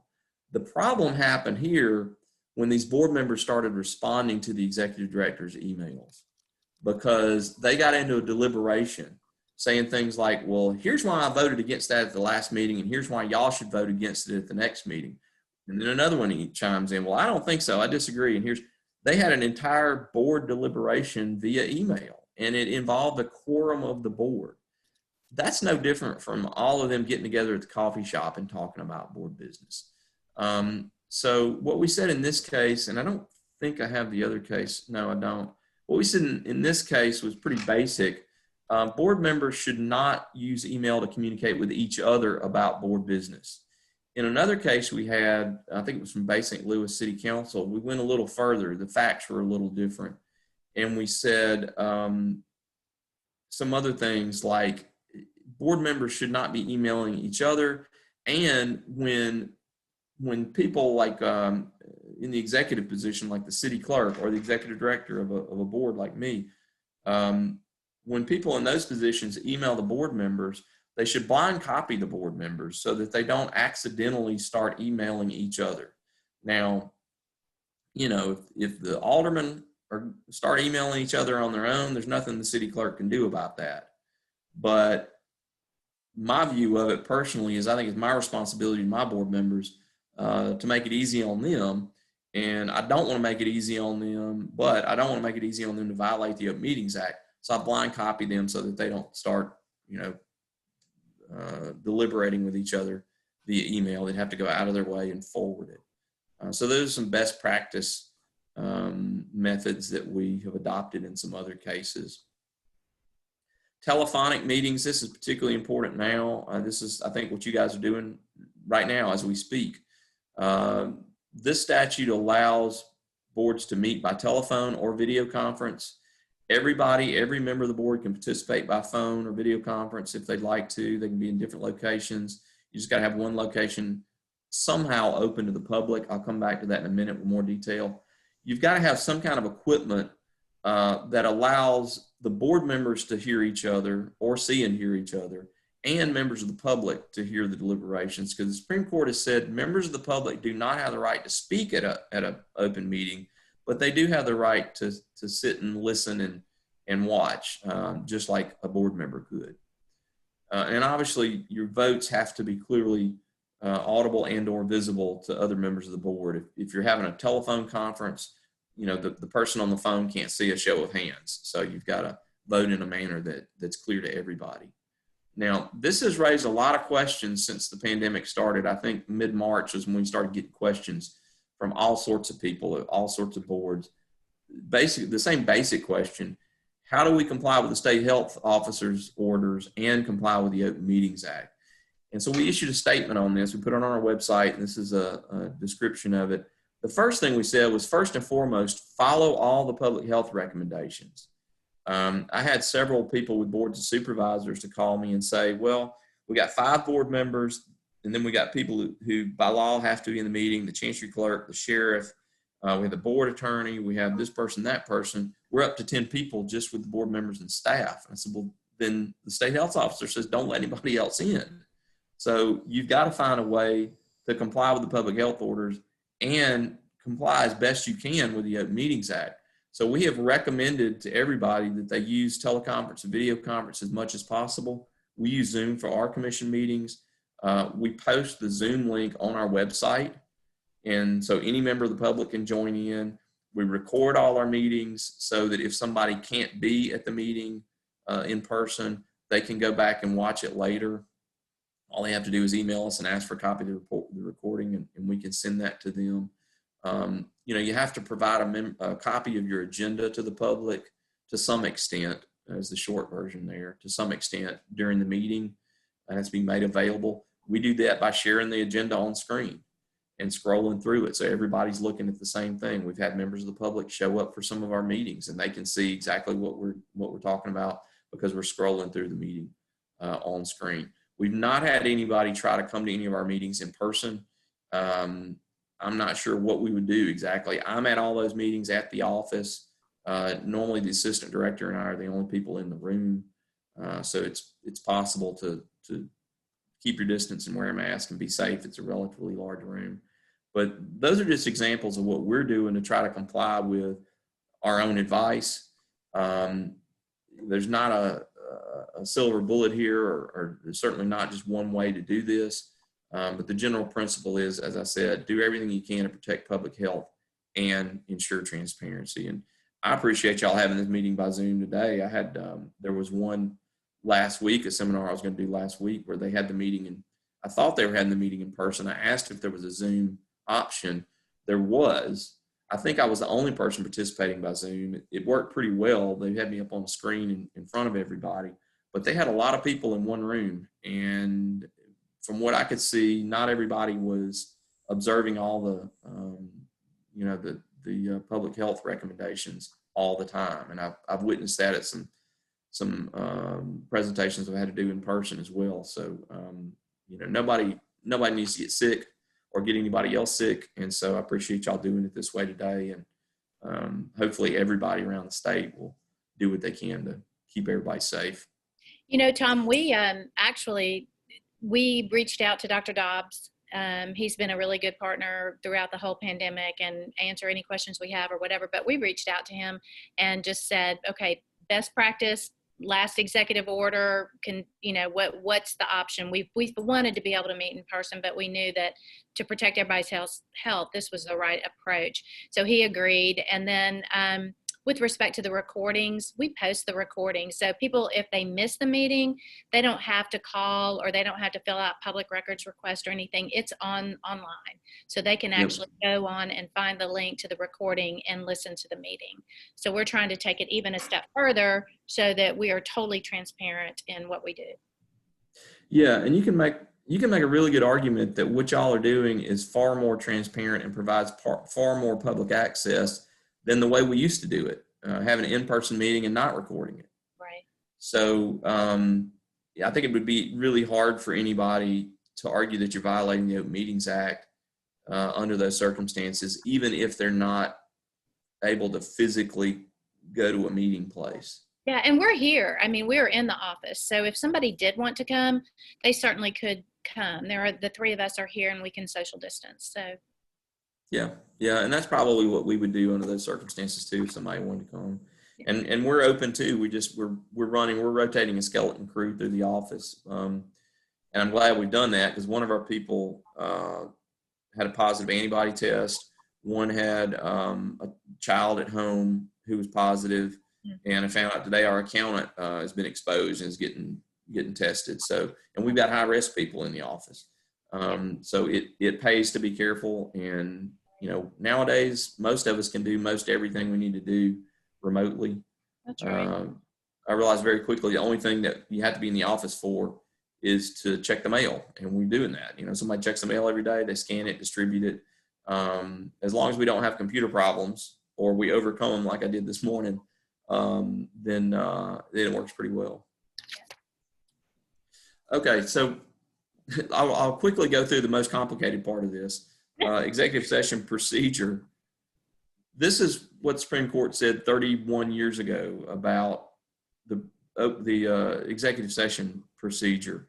They basically said, you see the highlighted portion of this makes it somewhat onerous and time consuming the board to do so. What they really said here was we're going to require you to jump through all these hoops. We're going to require you to go through all these steps to enter executive session because a board that has to go through this headache will be less likely to enter executive session. They'll only do it if they really need to. And that's the law laid down by the Supreme Court, and that's what we have to abide by when we review these cases. And so you can't skip any of the steps. These are the steps. Just very briefly, you got to start an open session. Somebody has to make a motion to close the meeting to talk about whether or not you need to go into executive session. That just happens. It doesn't require a second. If you close the meeting, then you can only talk about the need for executive session. The vote to go into executive session has got to be by 3/5 majority at least. You've got to tell the public then whether you bring the board back in open session and go out and announce it, but you got to announce to the public somehow the reason for going to executive session. You've got to record that reason in the minutes along with the vote to enter executive session. That vote's only applicable that day. So if you have a multi-day meeting, you have to go through this process every time you come back into session. The reasons for executive session, equally important. The Supreme Court has said you can't stretch them, and you've got to tell the public a reason with sufficient specificity so that they will later be able to check it out. You can't just say we're going into executive session for personnel matters, period, or we're going to executive session to talk about litigation, period. You've got to give as much information as you can under the circumstances, and that's going to change from one situation to another. So granted, this is a relatively vague pronouncement, but it's what the Supreme Court has told us, and it's about as specific about our specificity as they've been. This is the list of reasons, paraphrased from the statute. Some of these are relatively specific. Some of them are fairly broad. the best advice I can give you is track the statute at the very least. So for instance, paragraph B, litigation, it says something like prospective or current litigation where an open discussion would have a detrimental effect on the public body's litigating position. So always make that finding on the record. When you announce your reason for going into executive session, if it's for litigation, tell the public that we have determined that having an open discussion about this litigation or potential litigation would have a detrimental effect on our litigating position, meaning you don't want to talk about it in front of the plaintiff, right? If you're talking about how much you're going to settle the lawsuit for or whatever. So follow the statute, not just this paraphrase, but follow the language of the statute. Anytime you go into executive session, announce that reason to the public and put it in your minutes and be as specific as you can under the circumstances. Notice, if it's a regular meeting, you'll either have a statute or a rule that says when your meetings are. I don't think y'all have a statute that says when you have to meet, do you? Yeah, we don't either. So we have a rule that says we're typically going to meet on the first Friday of each month at 10 o'clock, and the commission will set the meeting, set the next meeting at the prior meeting. And so, you know, obviously we have to go through the notice requirement with the DFA website too, because we're a state board, but this applies to every kind of board, state and local. And so if you don't have a statute that, that sets the time and day of your meetings, then you need to adopt a rule or set it in your minutes.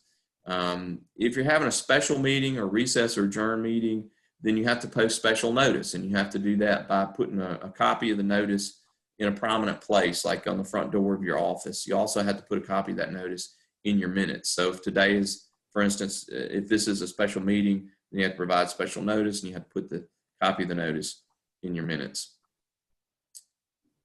You have to keep minutes for every meeting, whether it's a meeting where you vote or a work session or executive session. Keep in mind that minutes, we'll talk about that more in a minute about the contents of the minutes, but minutes are not a transcript. You don't have to record what everybody said, but you do have to type up the minutes within 30 days of the meeting. Minutes have to be available for public inspection. If the minutes have been typed up, but they haven't been approved yet, they are a public record at that point, and people can get a copy of them. Just make sure they're stamped draft or something like that, or even just that the fact that they're unsigned should, you know, notify anybody who's seen a copy of it that they're not official, they're subject to being changed, but they are a draft public record. The minutes have to include certain things: members of the board who were present, absent, the date, time, and place of the meeting, accurate recording of any final actions taken. That means votes. So the motion, who made the motion, who seconded the motion, the wording of the motion, and how it was voted on. You have to record by individual member when you take a vote. So if it's a unanimous vote, for instance, you've already at the top of the minute stated the members present. So you could just say it was unanimous. And then anybody reading it can look at the top and see, oh, these are the people who were there. They all voted this way. If it's not unanimous, then you have to name each person and how each person voted, yes or no. Law requires that. And then you can put anything else that the board wants to in your minutes. As a note on public participation, recording devices. This has been a big deal at the local level, not so much at the state level. And obviously, if you're recording the meeting like on Zoom, then it kind of becomes a moot point. But it has been an issue at the local level where somebody shows up at the board meeting with a camera or their phone. They want to, you know, do an audio recording of the meeting.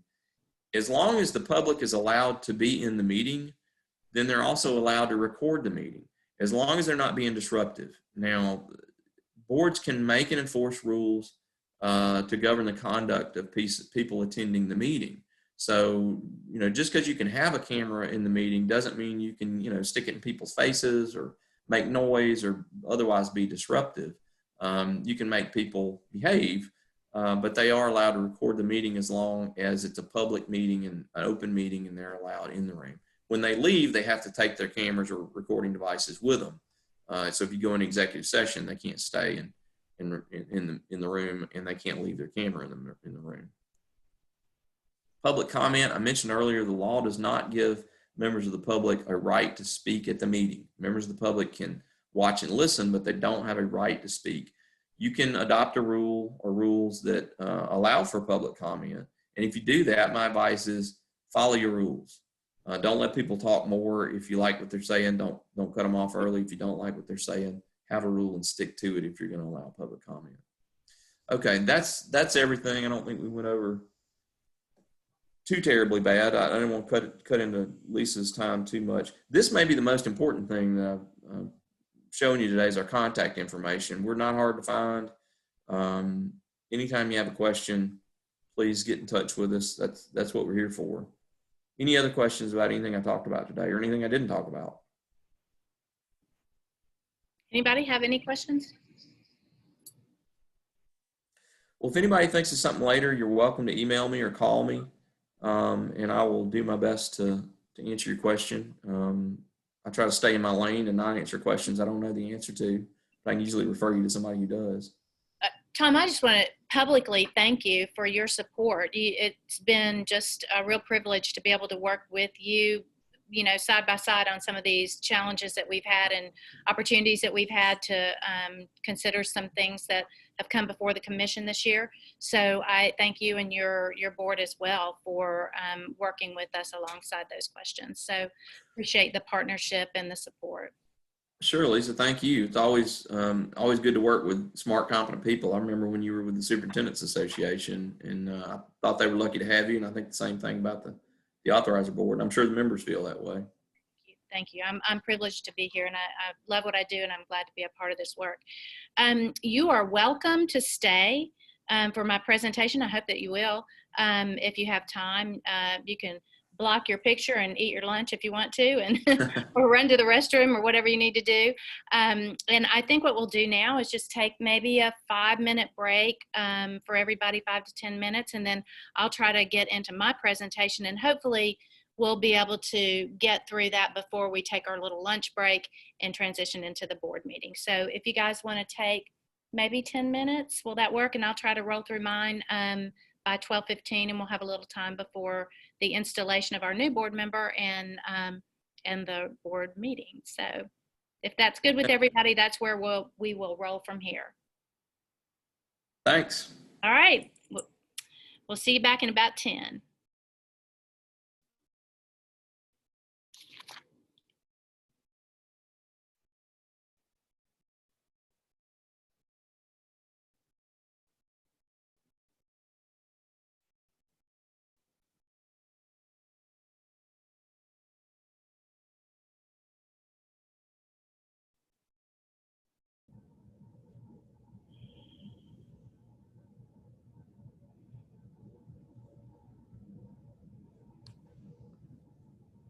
Okay, Jordan, let me know when everybody's back in. Looks like we have everybody. Okay. All board members are here? Yes, all board members are back in with us. Okay. We're good? Yes. All right, perfect. Well, that seemed like a really quick break, y'all. And I apologize for running just a little over here, and I appreciate your patience while we work through this next presentation. So I am going to do my very best to get us through to about 12:30. We'll take about a 20-minute lunch then, if everybody's okay with that. And then we'll get Ms. Remack installed at 12:50. And then we'll roll into the board meeting from there. So let me get started and skip through this first slide here because we've had Mr. Hood and Mr. Cardin already, and we're just going to roll right into the next slide. Can everybody see my slides okay? Okay, perfect. All right, stop me at any time if you have a question or a comment or you need clarification or you can't see something. And I'll be happy to go back or answer questions or whatever I need to. So our goals for today, outside of hearing from Tommy and Tom, are to really develop a shared understanding of what the authorizer board's purpose is, what our jobs are, what our responsibilities are, and where we've been and where we're headed. So we're going to talk about progress to date, We're going to look at some agency milestones. 2020 was a really year of first for us, and we're going to talk about some of those. We're going to look at some key takeaways from the presentation, as well as from the presentations earlier today, and then we're going to talk about next steps. So in 2019, I was hired to serve in this position, and one of the things I want to do before, well, I'm going to wait till everybody pops on here so we don't keep getting interrupted.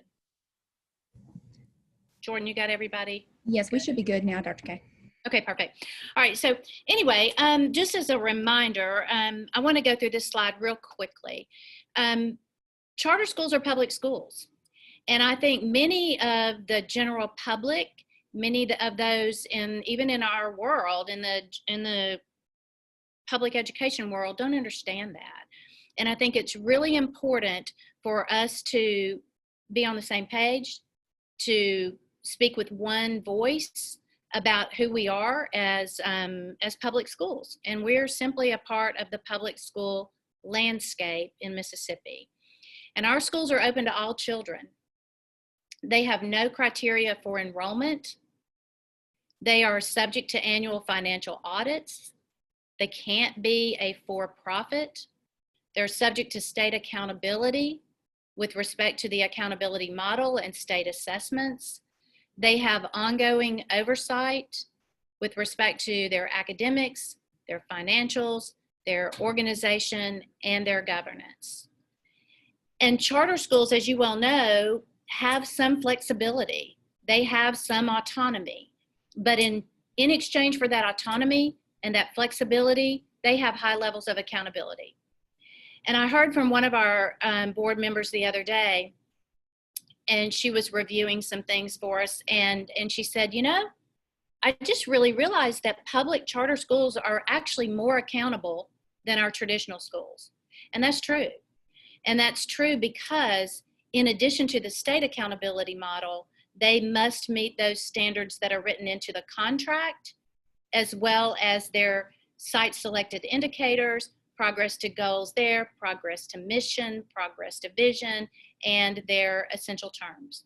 So there is a level of accountability built in beyond that of state assessments, and I don't think that people really know and understand that. So I want to point that out so that when you are having conversations with your colleagues and your peers and your family and your friends, you can remind them when they say, well, charter schools aren't accountable. Well, you know what, they are. And they're, in fact, more accountable in some ways than traditional public schools. They get a 5-year contract. And if they don't perform, then they don't get to operate. And that's a significant level of accountability that traditional public schools don't have. So for that flexibility and that autonomy, in exchange for that, they have to meet those high quality standards and outcomes. And we look at outcomes as opposed to inputs. And Tommy alluded to that earlier today. So I started to say earlier, when I was hired in 2019, and Mr. Carden did a really nice job of teeing this up for me, the authorizer board had been without leadership for about 9 months. They had a part-time staff member. They had a person who was working kind of in the interim. They had hired a virtual chief to help transition, and there was just not a lot of cohesiveness and a lot of work that was being done outside of what the board was trying to do without leadership or staff. And so when I interviewed, I didn't know a whole lot about charters. I had been in the K-12 system for 20 plus years. I'd run the Mississippi Association of School Administrators for about 6 years. And I knew what I'd heard about the charter system. I knew what, so I knew very little really outside of what the general consensus was in the traditional setting, and that was not always positive. But I was intrigued by the opportunity to serve in another way to serve public schools, right? Another part of the public school landscape, and I was intrigued by that. And so when I interviewed, I did a lot of research before I came on board. And I think what I realized then was we had really a 3-step transition plan that we needed to put into place once I was hired. And those were about communication, support, and opportunities. And within that, I felt like there was a real important need for us to be visible and transparent. At that time, and people who were here then can tell you, the website was very bare bones. There was not a lot of information you could find on the website. There just wasn't a lot of information out there. And I think if you are going to run a state agency, one of our duties and obligations is to be transparent and to be visible, and certainly to be able to tell our story. The other thing I realized then was there was going to be an opportunity to provide support. We had one school at that time that was not performing at the level that they needed to be performing in particular. And we have 3 schools that are in the accountability model. So let me back up and say that. So I knew there was an opportunity to provide leadership for them, as well as support and resources. And then finally, I recognized that there was a lot of opportunity for growth in the charter sector. I knew we needed to work on improving outcomes, but there was a lot of opportunity for growth. And so I brought this plan to the board during my interview. We talked about this, and this was kind of the lens from which I began my work at the authorizer day one. So this is what the reality was, though, when I got to the office. So on the top right-hand corner of this slide, you see that was my desk when I got here. And not only was that pile of unfiled papers right there next to my phone, my entire desk was covered in papers like that. So I started by just kind of playing this card game. Let's see, let's find 2016, 2017, 2018, throwing those things down and trying to get myself organized to figure out where we needed to go. The office was basically empty. Tommy alluded to that too. There was a little bit of support here in terms of part-time support and interim temporary support, but in essence, the office was really empty. Jordan didn't come on board until October. Vanda came on board in July, and I was drinking from the fire hydrant. And I had in reality, my brain looked like this with all the sticky notes on top of it, because it was a bit of an overload when I got here. And so clearly there was a sense of urgency that needed to take place. And everybody who was going to be a part of this work needed to have that same sense of urgency, because action needed to happen immediately. And why? Because we had the application cycle that Tommy alluded to several times. It was actually in full swing in 2020. When I got here in February of 2019, when I got here in February of 2019, the application cycle for 2020 was in full swing. It had released in January. We had a new school that was opening in the fall. We had 2 schools that were in renewal cycle. We had never been through a renewal cycle. We had no renewal application. We had no renewal guidance. And so we were needing to develop that sense of urgency and act now. The next thing I ran into was we were under an FBI audit, and they were looking at our fingerprint protocol, which was out of compliance at that time. And so again, it was necessary to take immediate action. And then we had a $15 million U.S. Department of Education charter school grant, where we were the SEI, and we were, or the SEA in this case, and we were responsible for sub-grant competition and ensuring that those sub-grantees had access to those dollars. The challenge here was that when I got here, none of those dollars had been drawn down, although the $15 million grant had been around since 2017. So we were 2 years behind the 8 ball at that point. The other reason we had such a sense of urgency was that, and it was evident to me, that we needed to take action now rather than later was simply because although the state of Mississippi has made tremendous progress in every metric that you can look at, every metric that you can see in terms of student outcomes, the fact is, and the fact remains, that we have 41 districts across the state that are DNF. We have 230 schools that are DNF, and we have 100,000 children still sitting in DNF districts. That's a lot of children, a lot of opportunity, a lot of area for growth, and a lot of responsibility for us as a board. In Congressional District 2, there are 22 DNF districts. Congressional District 3, there are 11 DNF districts. That's 33 districts right there in the north and west side of the state where we have opportunities for charter growth. So we needed to take action right away, and we needed to focus on our results. So the first thing I needed to do was build a team, because I told you I didn't have a team. I had the one temporary person who left actually before I walked in the door on the 19th. And then I had a person who was here for just a brief time and left. And so I needed desperately at that point to form a team, to find a team that was going to be the right fit for us, and we were going to be able to work together to move the agency forward.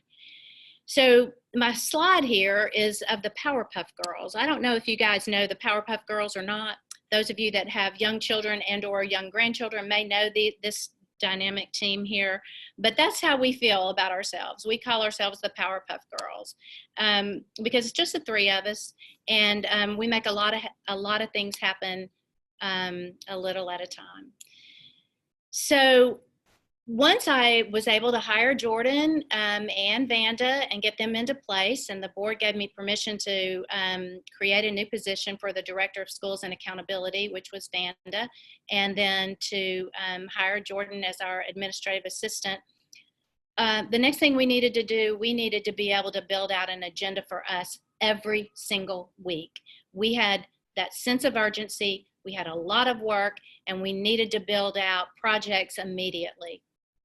So I'm going to share with you what one of our weekly agendas looks like so that you'll get a sense of how we operate.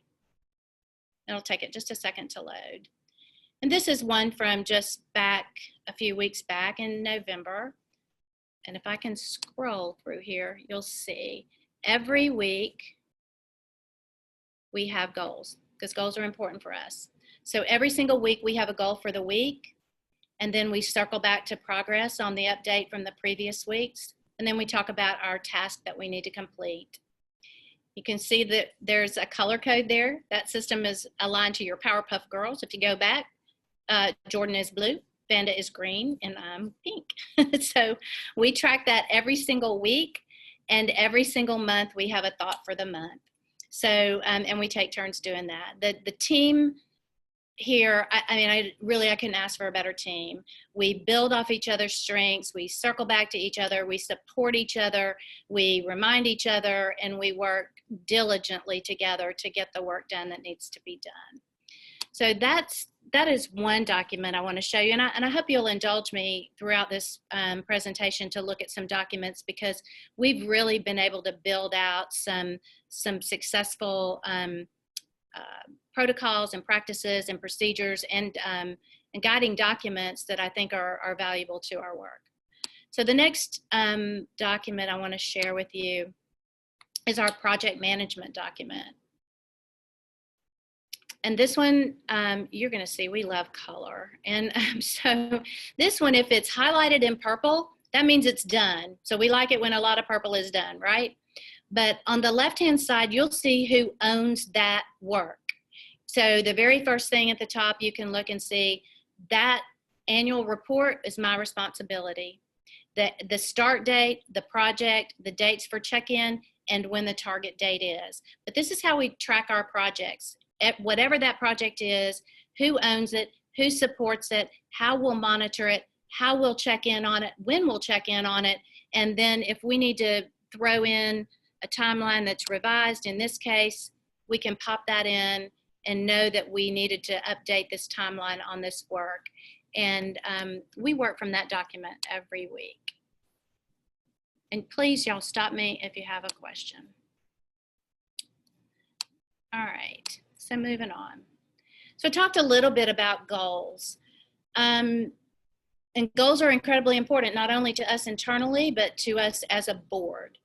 And the American Psychology Association says, if you're trying to achieve a goal, the more often you monitor your progress, the greater the likelihood you're going to succeed. They also say the more public you make those goals, the more transparent you make those goals, the more likely you will be to have success.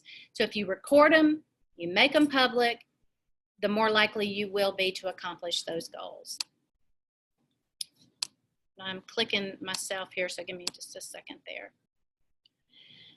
So unbeknownst to me, there were goals that were set in 2017 and 2019. And the authorizer board actually had a strategic plan.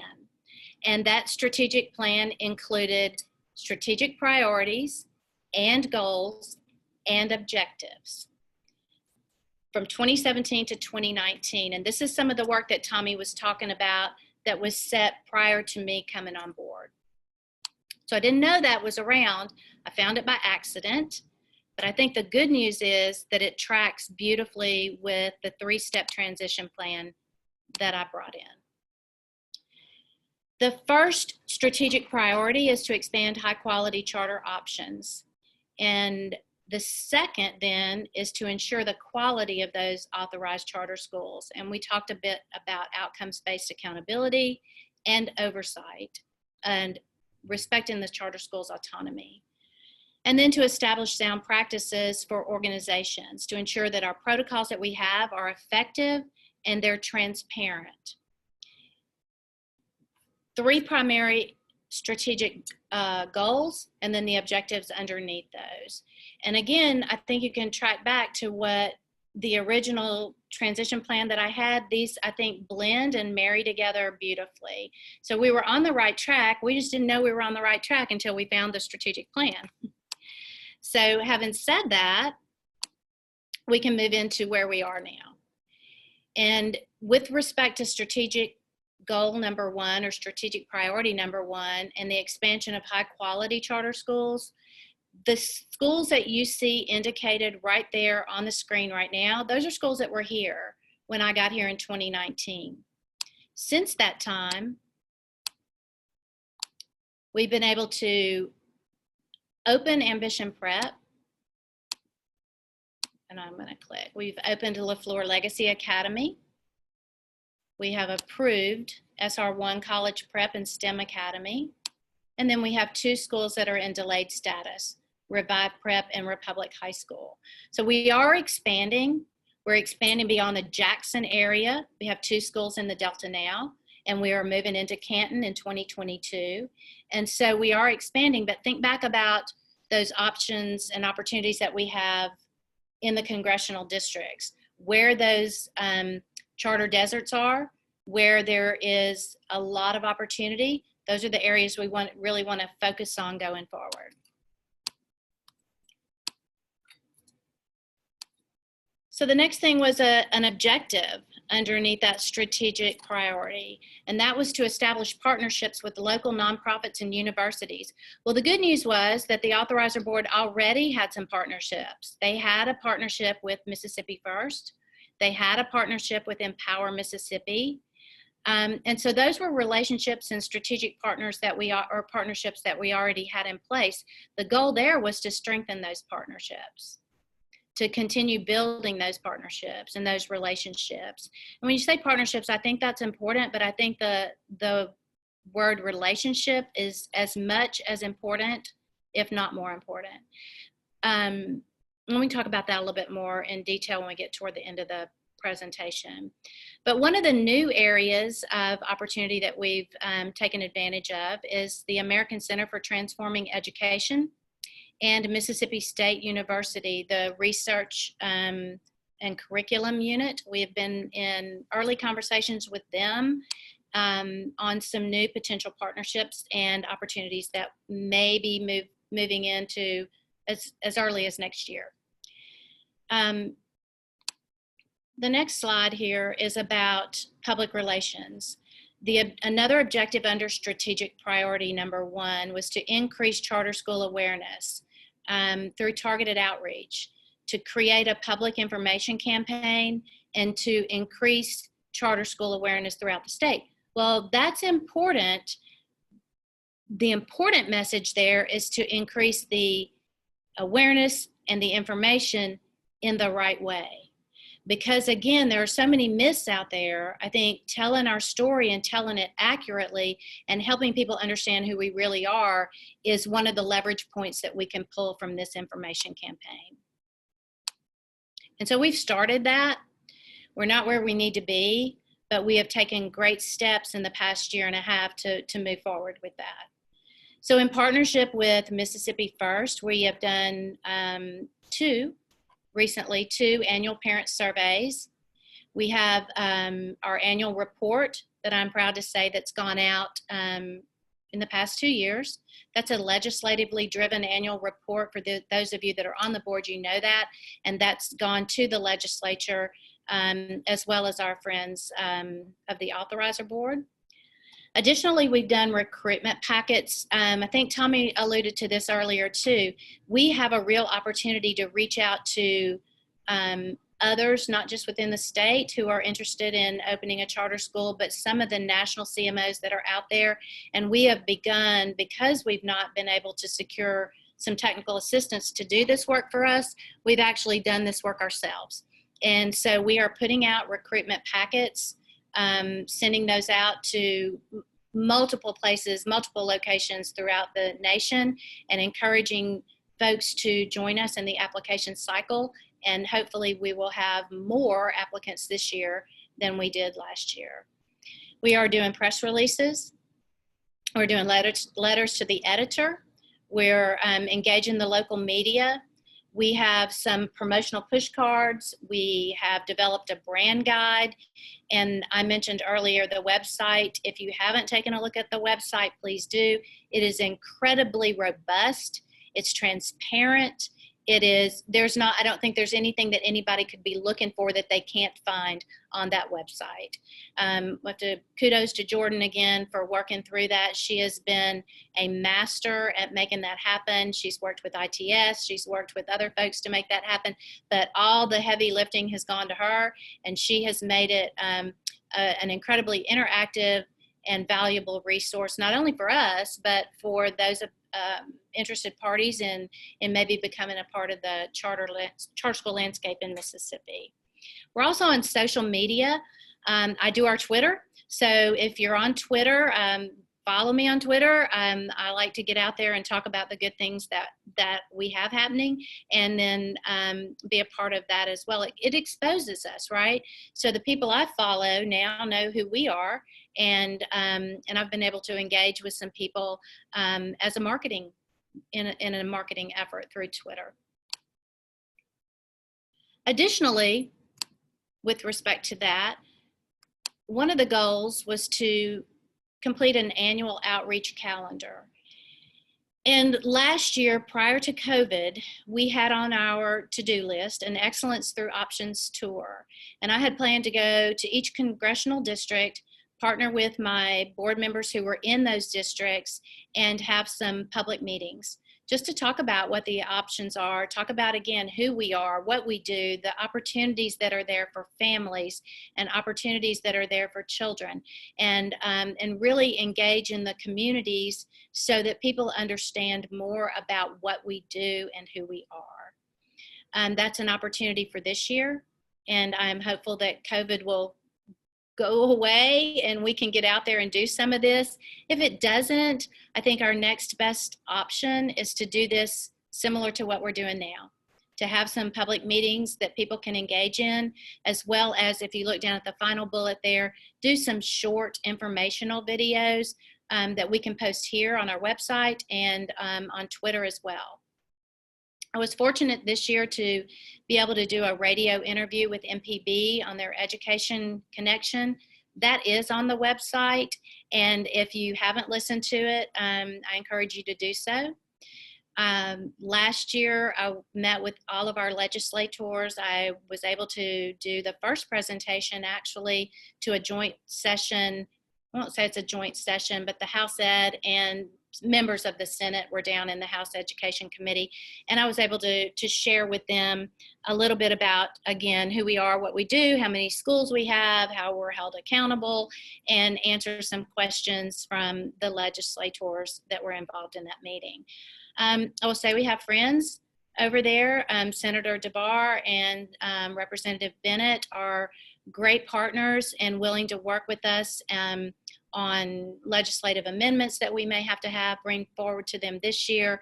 And it's great to have some friends over there. I think my work with MASA prior to this was, I guess, a benefit in that I knew some of those legislators going into this work, and it made it an easier transition for me to go over there and have conversations and be able to bring things to the table because of those former relationships that I had. So the second strategic priority is to ensure the quality of authorized charter schools through an outcomes-based accountability system while respecting the school autonomy. And so some of the things that we've been able to do in the past year and a half or so is that we've begun an annual back to school meeting, and we've included staff from the MDE, key staff, federal programs. We've invited the financial folks to come. We've invited the special ed people to come. But building that relationship is really important too, because we work very, very, very closely with the Department of Education. Although we're a separate entity and we're a separate agency, and we do work differently, we still work side by side and collectively, especially when it comes to federal programming, to financials, to MAEP allocations, to accountability, certainly, state testing, a host of different other areas where we have to work hand in glove with the department. And I'm happy to say we have a very, very good relationship with their staff and everybody over there. And it's just been a really nice way to work together to, you know, lift all the rising tide lifts all the boats. So that's the relationship we have, and the support we have from them has been incredible. Something else we've done is we have started monthly school support check-ins with our schools. Now, they have recently opted for quarterly check-ins, and that's okay. We don't want to overburden them. We don't want to do anything that causes additional administrative burdens for them or takes away from the time that they need to support the children. So if they feel like a quarterly check-in works better for them, then that's what we want to do. So we have surveyed them on multiple occasions, and this is where we are at this point in time. The school support check-ins have gone from that monthly check-in, which was probably really important during the initial COVID period, because we were able to bring in Dr. Dobbs and Dr. Byers and do some things to support specifically our charter schools with respect to the challenges around COVID. And then any other issues that they may or may not be facing at that time, we could provide guidance or references or any type of support they needed. We'll also continue to do school tours and site visits based on the performance framework schedule. And then we'll have ongoing communication with our charter leaders. We send out weekly notes. We do follow-up memos from the Department of Education. And then we have our annual performance framework report as well. So those are some of the ways that we do accountability. I'm going to try to get to the next slide. So before we go too much further then, I want to just refresh everybody's memory on the results. The most recent results we have, I think this is important to talk about, is 2019. We won't have results from 2020. I don't know what's going to happen going forward because there is going to be some flexibility. I know we're going to test, and we, as an authorizer board, totally support student assessment, we have to test our children. We have to know where they are, and we have to know if the programming that we're providing to those children right now is making a difference. And so it's important to test them, but it's important also to consider the accountability model and hopefully decouple that accountability rating from the assessments so that there's not a big fat label across a school in light of a pandemic. Teachers are under stress, children are under stress, families are under stress, and school administrators are under that same level of stress. And so having the assessments there is going to be important going forward with accountability so that we know where we are. But reaching out to, which we've already done, to the legislature, to the governor's office, to the lieutenant governor's office, and saying we are praying for relief, right? We are asking for relief for this year because we happy to test, but please give us the relief when it comes to funding because it's based on your enrollment and your attendance, and please give us relief when it comes to accountability, labeling, and ratings because we deserve that. And our folks all deserve it, not just our charters, but our traditional public schools as well. So the good news is our latest accountability results look great. Our 5th grade science proficiency was increased in all of our schools that get a rating, and that's 5th grade science and 8th grade science. Midtown, Reimagine, and Smilo Prep all had increases in proficiency. Clarksdale Collegiate and Smilo Collegiate both were above state average on their kindergarten readiness. In 2019, the average, if I remember correctly, was 711, and both of our schools were at 728 or 728, 723, which would be above average and put their children into the transitional reader category. Well, the next slide there is Smilo Prep. I want to point out here that Smilo Prep outperformed 170 of our traditional schools. And I want to say also, to me, it's not really about competition. And that's something I want the board to really consider when we have conversations about what we do. It's really not about competing with our traditional public schools. It's about working alongside of them. It's about coexisting with them. And it's about giving parents options and families options that don't have an option, that can't afford to send their child to a private school, that can't afford to move to a better performing school district. And so it's our duty and our obligation to make sure that the schools we have are performing. And I'm happy to say that these schools here outperformed several school districts in the state, traditional school districts. Smilo Prep earned a C. Midtown had the highest district in the state. They had a 55.5% growth. They outperformed over 100 schools in the state, and Reimagine Prep earned a B rating and outperformed 314 states, traditional schools in the state. So I think we're moving, and this slide clearly says we're moving in the right direction, and I'm happy with that and excited about the progress that we're making. Okay, so one of the other goals that was in this strategic plan that was hiding in the abyss in the Dropbox somewhere that I found was to establish routine data submissions and to capture all the charter school academic, financial, and organizational performance. Well, we've done that, and I'm happy to say we have not only MDE's reporting calendar, we have an Epicenter calendar, we have a companion calendar that I'll show you here and I'm trying to watch my time because I want to be sure to get through this entire presentation here. And let me just point out real quickly, none of these documents that I'm showing you existed in 2019. The amount of work that the authorizer board, the staff here, and our technical assistance providers have been able to accomplish is nothing short of a miracle. We have been able to put forth document after document after document and policy and procedures and practice that we did not have.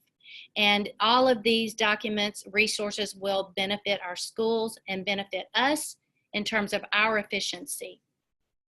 So this is a great document. It gives our schools an idea of when, for example, the annual financial audit is due. It includes links if they have a question about health immunization reports. special education verification, and so forth on that particular document. You see our year at a glance calendar here on the right, that's in my office, but we also have that document where we can manipulate that in our Google Docs. So you can see here what happens in January, which is coming up, right? These are the things that are going to happen. This is what we need to be thinking about, and this is our monthly. This is what's going on, right? So we do a backwards planning, kind of begin with the end in mind, a whole Stephen Covey mindset, and we're going to work backwards, and that's where we do. But we can manipulate this as well and put links in where we need to. So that gives us another way to track our progress and to see where we are. I don't know why that went backwards. Okay, let me try that again. All right. Okay, the objective here was to continue and improve the partnership with MDE. We've talked about that some, to ensure that charter schools have access to all the necessary information and training that they need. Because not only do they need training and support from us, they also have opportunities for training, in particular, federal programs, special ed, from the State Department of Education, and around finances. And those are really the primary areas. But one of the things that I wanted to do this year was to ensure that our schools know, if I'm a charter school, what standards and accountability do I have with respect to the standards and accountability model at the State Department? Am I required to do standard 3.1 as a charter school, or am I exempt from that? And so in work with one of our technical assistance providers, this is really a great document, I think, and it's going to be so valuable to our charter schools. You can see the state accountability model will pop up here eventually, slowly. It's a big document, so it takes it a minute.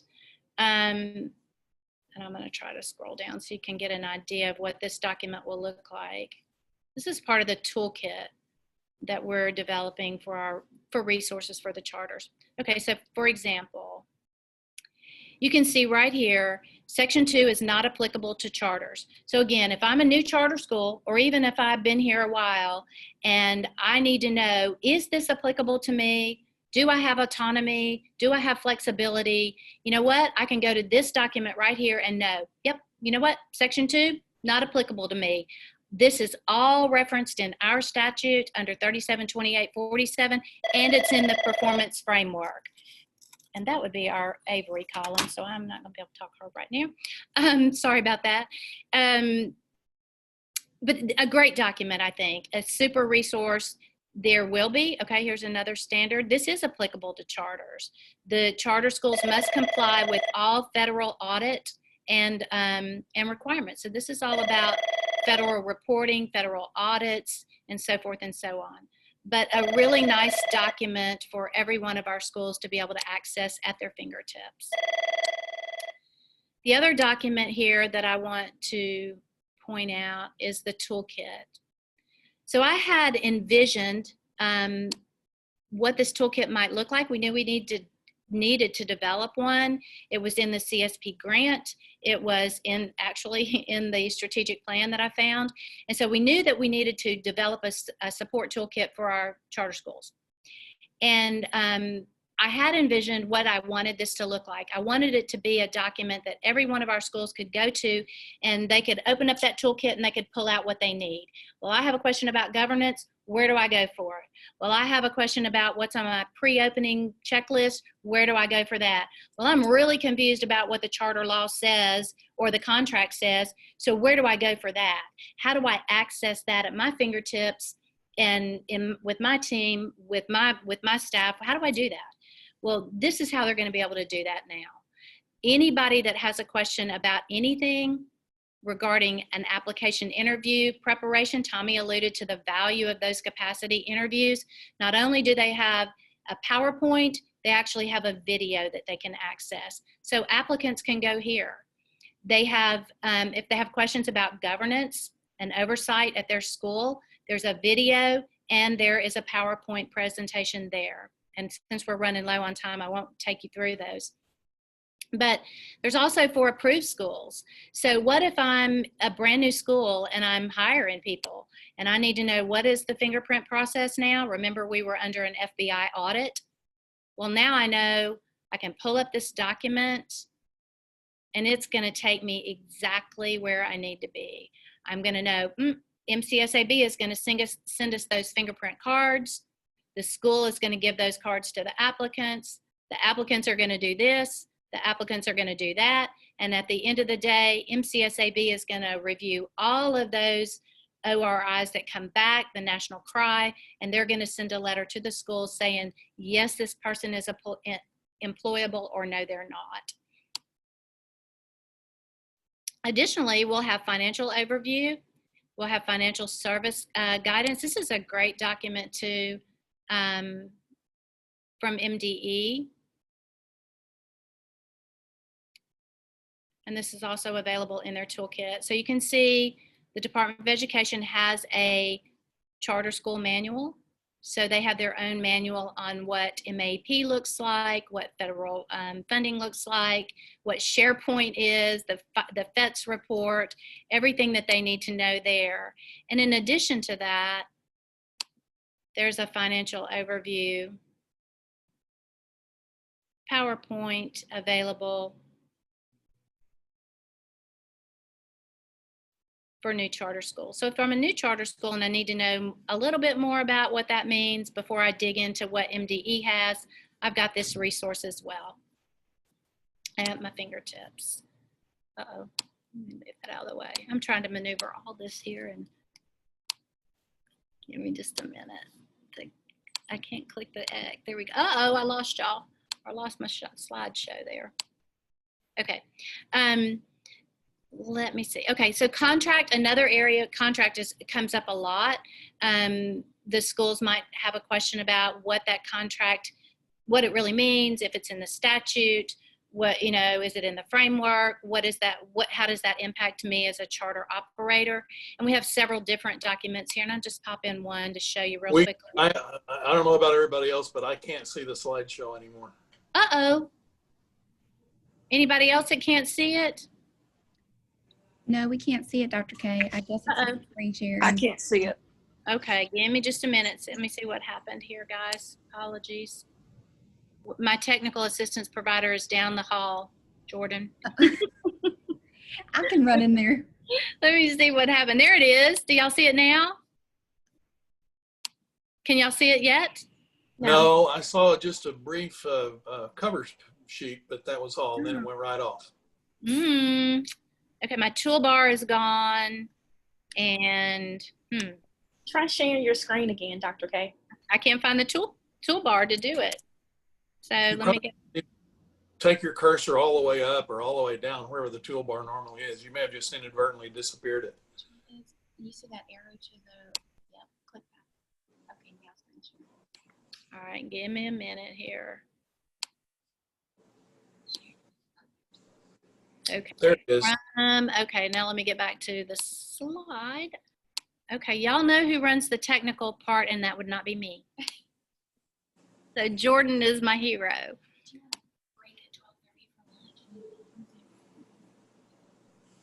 Well, no, I don't think so. Okay, all right, so let's see. Charter School Toolkit, we've talked about that. And the other thing I want to point out here on this slide real quickly then, because I know we're running out of time, is the communication to schools.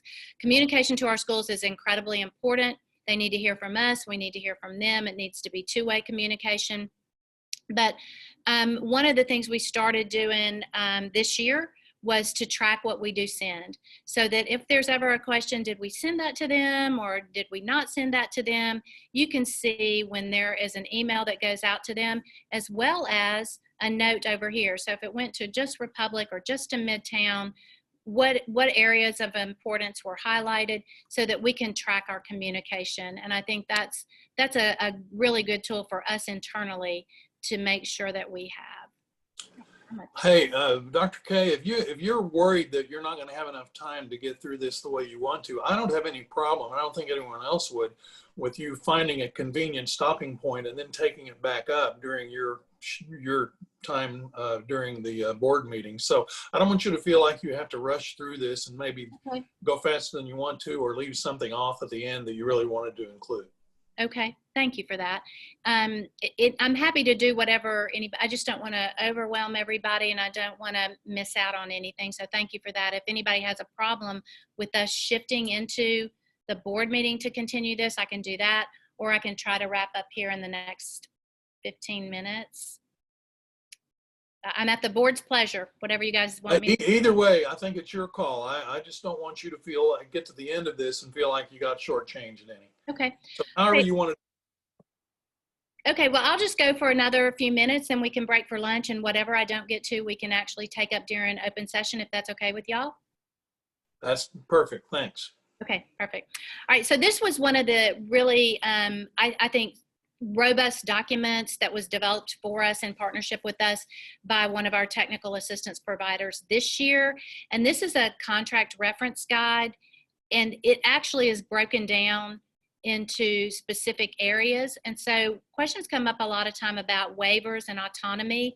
And this document describes that.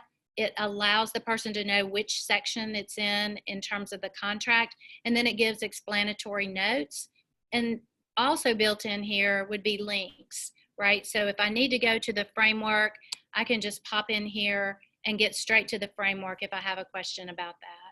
So that's another really, really robust document that's in our toolkit that I'm super proud of.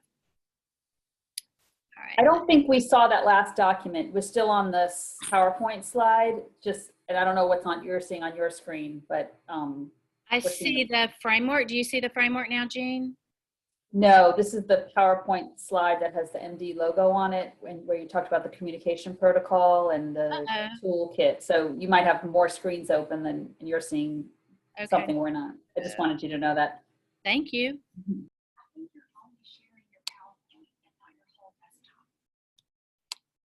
So here comes my help again. So in your screen share down at the bottom. Mm-hmm. It says I'm sharing my screen. Okay. Go to new share and do desktop one. That'll show everything you pull up. You may have to stop this one. Okay. Okay. Now, do y'all see that? Yes. Is that where you were, Jean? What we're seeing now is the Charter School Support Toolkit document. Okay, perfect. Okay. So were you all able to see the contract guide or not? Okay, let me see if I can try that again. Denise is shaking her head. No, she couldn't see that.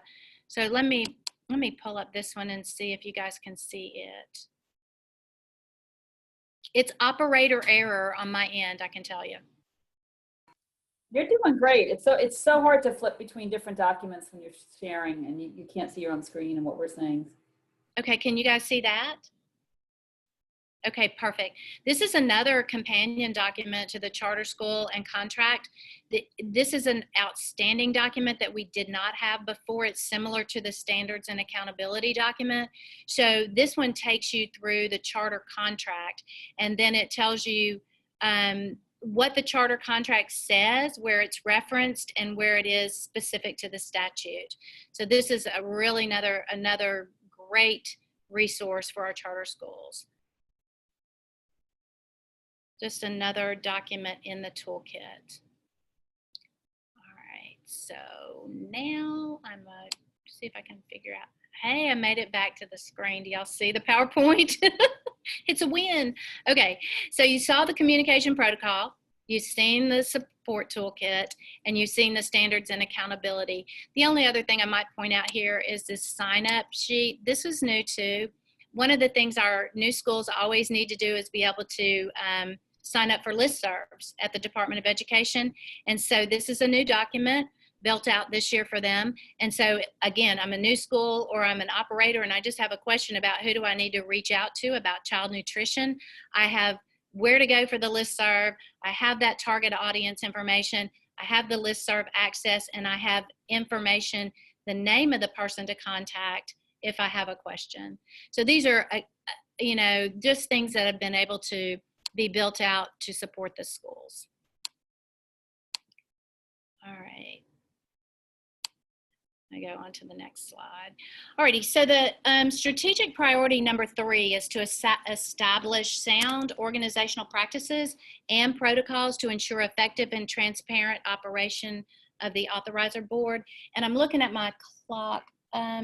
This might be a good place to stop for a few minutes and let everybody take a break and have time for a few minutes for lunch. And then we'll circle back at 12:50 to get Ms. Remack, get you sworn in.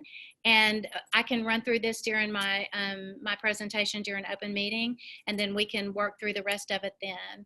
So if everybody's good with that, that gives you time for a little restroom break and a little bit of lunch, and then we'll come back together at 12:50. Y'all okay with that? Sounds good? Thumbs